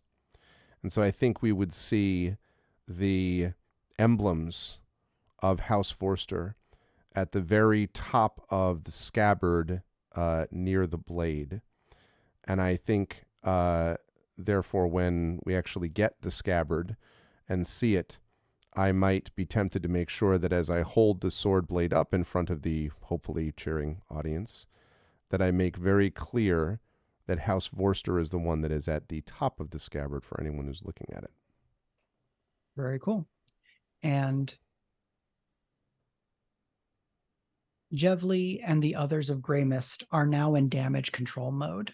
I'll bet they are. So where earlier there had been little ways in which they were subtly trying to undermine or make problems for Vorster, you notice that they are unmistakably, impeccably, unwaveringly polite without any warmth to Vorster and anybody related to Vorster throughout the rest of the festivities for the tournament. There is no heart, there is no authenticity in what they say, but they say all the right things at the right volume and the right frequency. They are not disputing Carevis's victory in any way, shape, or form. And Valeria is not seen for the rest of the weekend. And I think is understandable for me to say that she is not seen for the rest of the season, at least. Beyond that, well, we'll play to find out what happens. So what is like the last tableau or last moment that we see with the messengers in celebration of Carevis's and House Vorster's victory that evening, as the storm has passed, leaving the island soaked, battered, but having survived another storm season? I mean, if we're up on the balcony, I would say kind of looking out next to Zelpha basically barely hanging onto the rail, and Mark, and then I imagine Gensia would show up at some point, that I might put my arms around all of them, and I might say, it was quite a summer, and it looks like a most auspicious autumn. We'll have some things and work that we need to do first, but we'll have some work that we'll need to do in the end. But first, I think we'll need some rest. And I'll kind of like look at the scabbard, and see how much we can make this move up. Yes? I would say that Mark would raise a glass to that, and then probably shortly after that, find him snoring on a couch somewhere. Yeah, and like maybe Mark, like in a hat or something, is just a stack of like betting receipts that you're going to cash in, because you established Yeah. earlier that Yes. you had gone deep betting on Carevis. I hope you got good odds on me. Everything on him. Hey, I'm rich man. now. Hey. Yeah. And what is the beat or moment we see from Zelpha, or get from Zelpha? So I go to, because I remember it being established that the Hibiscus Tournament has a lot of food and drink about. So I go to like wherever the open bar is. Oh yeah. Obviously not like I look pale, I look haggard. I walk up to the bar, I ask for the stiffest drink that they have. I take it, I whisper something in the altar over the drink. Take a very long swig. And then I go, I'm glad that Carevis is not dead, but I wish I didn't have to almost be dead for it to happen. And the bartender who had been like ducked down, either like changing the kegs or something, stands up, and you see is also Dialta, and appears to have very good hearing, because he then says, why don't I get you another one of those, cousin? And starts making with herbs. You know it. With as much herbs as you can find, friend. Thank you. I'm just like slowly losing consciousness on this bar. Okay. And then we pull out as this big storm front has washed over and now leaving Valloward behind, heading toward the northwest, and we see this beautiful city at a high remove. And we will end there for tonight. And that's our session of Valloward, a Court of Blades campaign. This has been absolutely delightful. I did not know that it would become a whole big tournament arc, and I could not be happier with how all of it has gone, even though we've had people in and out, and we've been able to weave in different characters doing different things, and we've had glorious bullshit flashbacks. We've had a huge character revelation for Cartagano, and a lovely time. So thank you all for folks that are watching. Thank you to the amazing cast. And what I think I will do is I will invite a couple of our players to remind us where we can find you. And then I will give my farewell and then hand it over to Greg to take us home for the night, starting with Darcy. Hello. Yes, so you can find me mostly online. I'm on Instagram at Dr. Little Badger, but I just started streaming Starfield, and let me say that game is so much fun, y'all. If you want to see, so once I got a hang of it, fortunately I had some people who'd played other Bethesda. How do you pronounce that?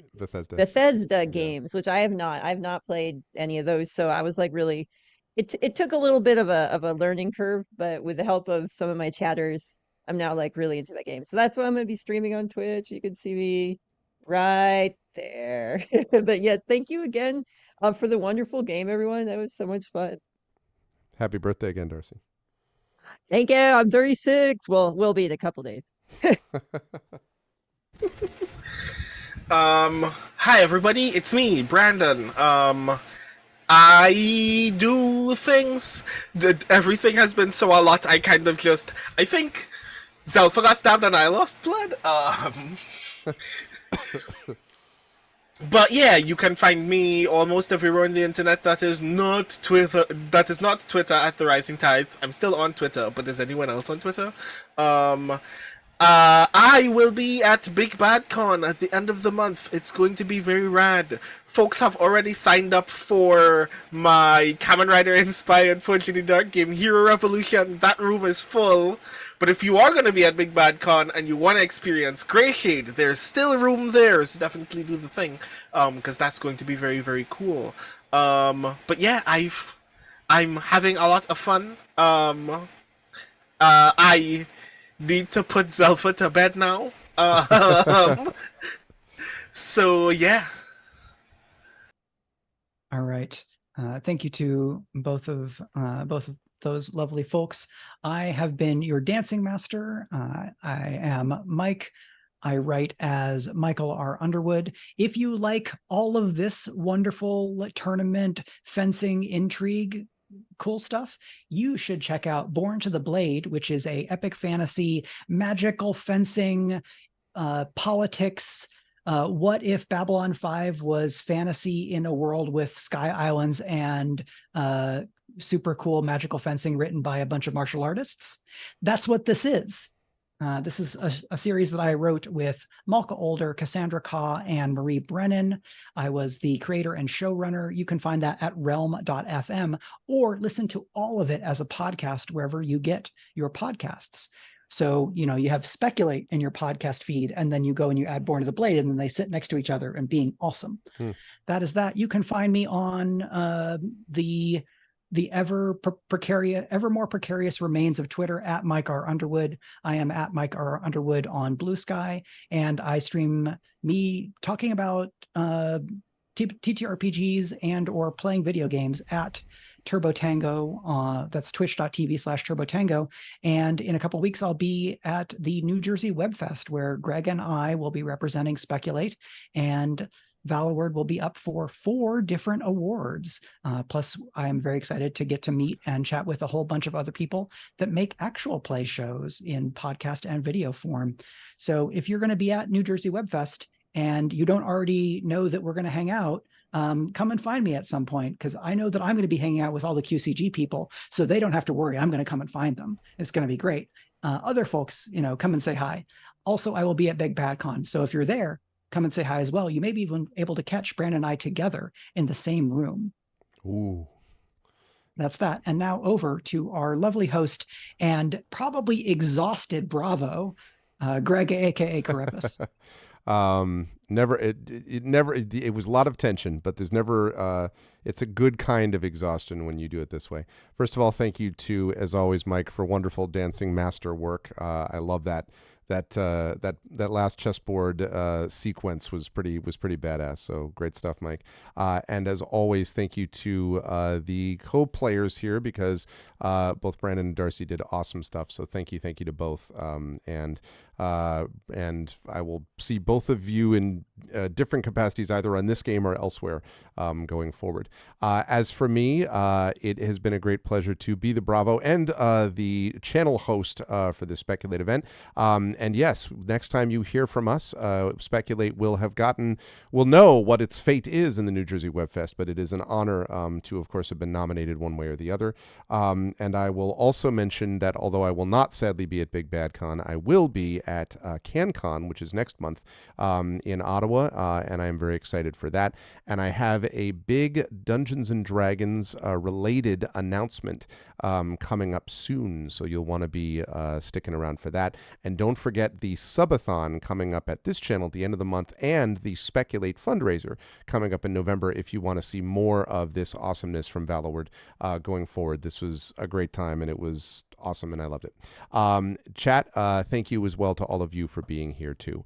We will see you folks back here very soon, and for the channel folks, a reminder that tomorrow night at 7:30 p.m. it is the conclusion of Eberron Oracle of War Lord Bucket, in which Brandon's other character is also going to try to avoid death and exhaustion. Basically, there's some constant about Brandon's characters going through it as of late in these games, but we're going to see whether they can be avoided, and whether I'm sure Brandon will come through it with flying colors, just like Zelpha did tonight, so you can check that out tomorrow, 7:30 p.m. Eastern. Otherwise, I'm realizing now I only pick characters whose only talent is talking to people. Yeah, but then somehow getting in situations where the talking helps only some, where they're just like, now I'm going to abuse you. The part where Mike's just like, now I'm going to stab you in the lung. I'm like, and we missed in chat the discussion about whether your lungs can separately dodge attacks. It was a lot of fun. Anyway, this was a great time. Thank you to Brandon, Darcy, and Mike. Chat, can we get some love for all of them? And thank you to chat today for the inspirations, which were super helpful. We will see you all back here for the next Speculate event coming on later this month. And until then, we will see you lovely folks soon. Bye for now.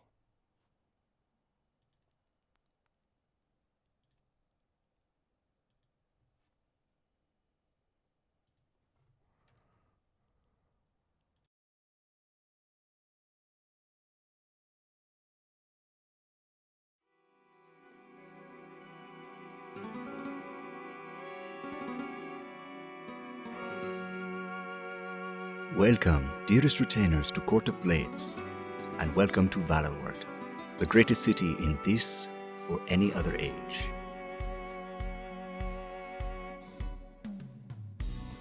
A city where hearts race and swords flash, where intrigue and danger lie around every corner.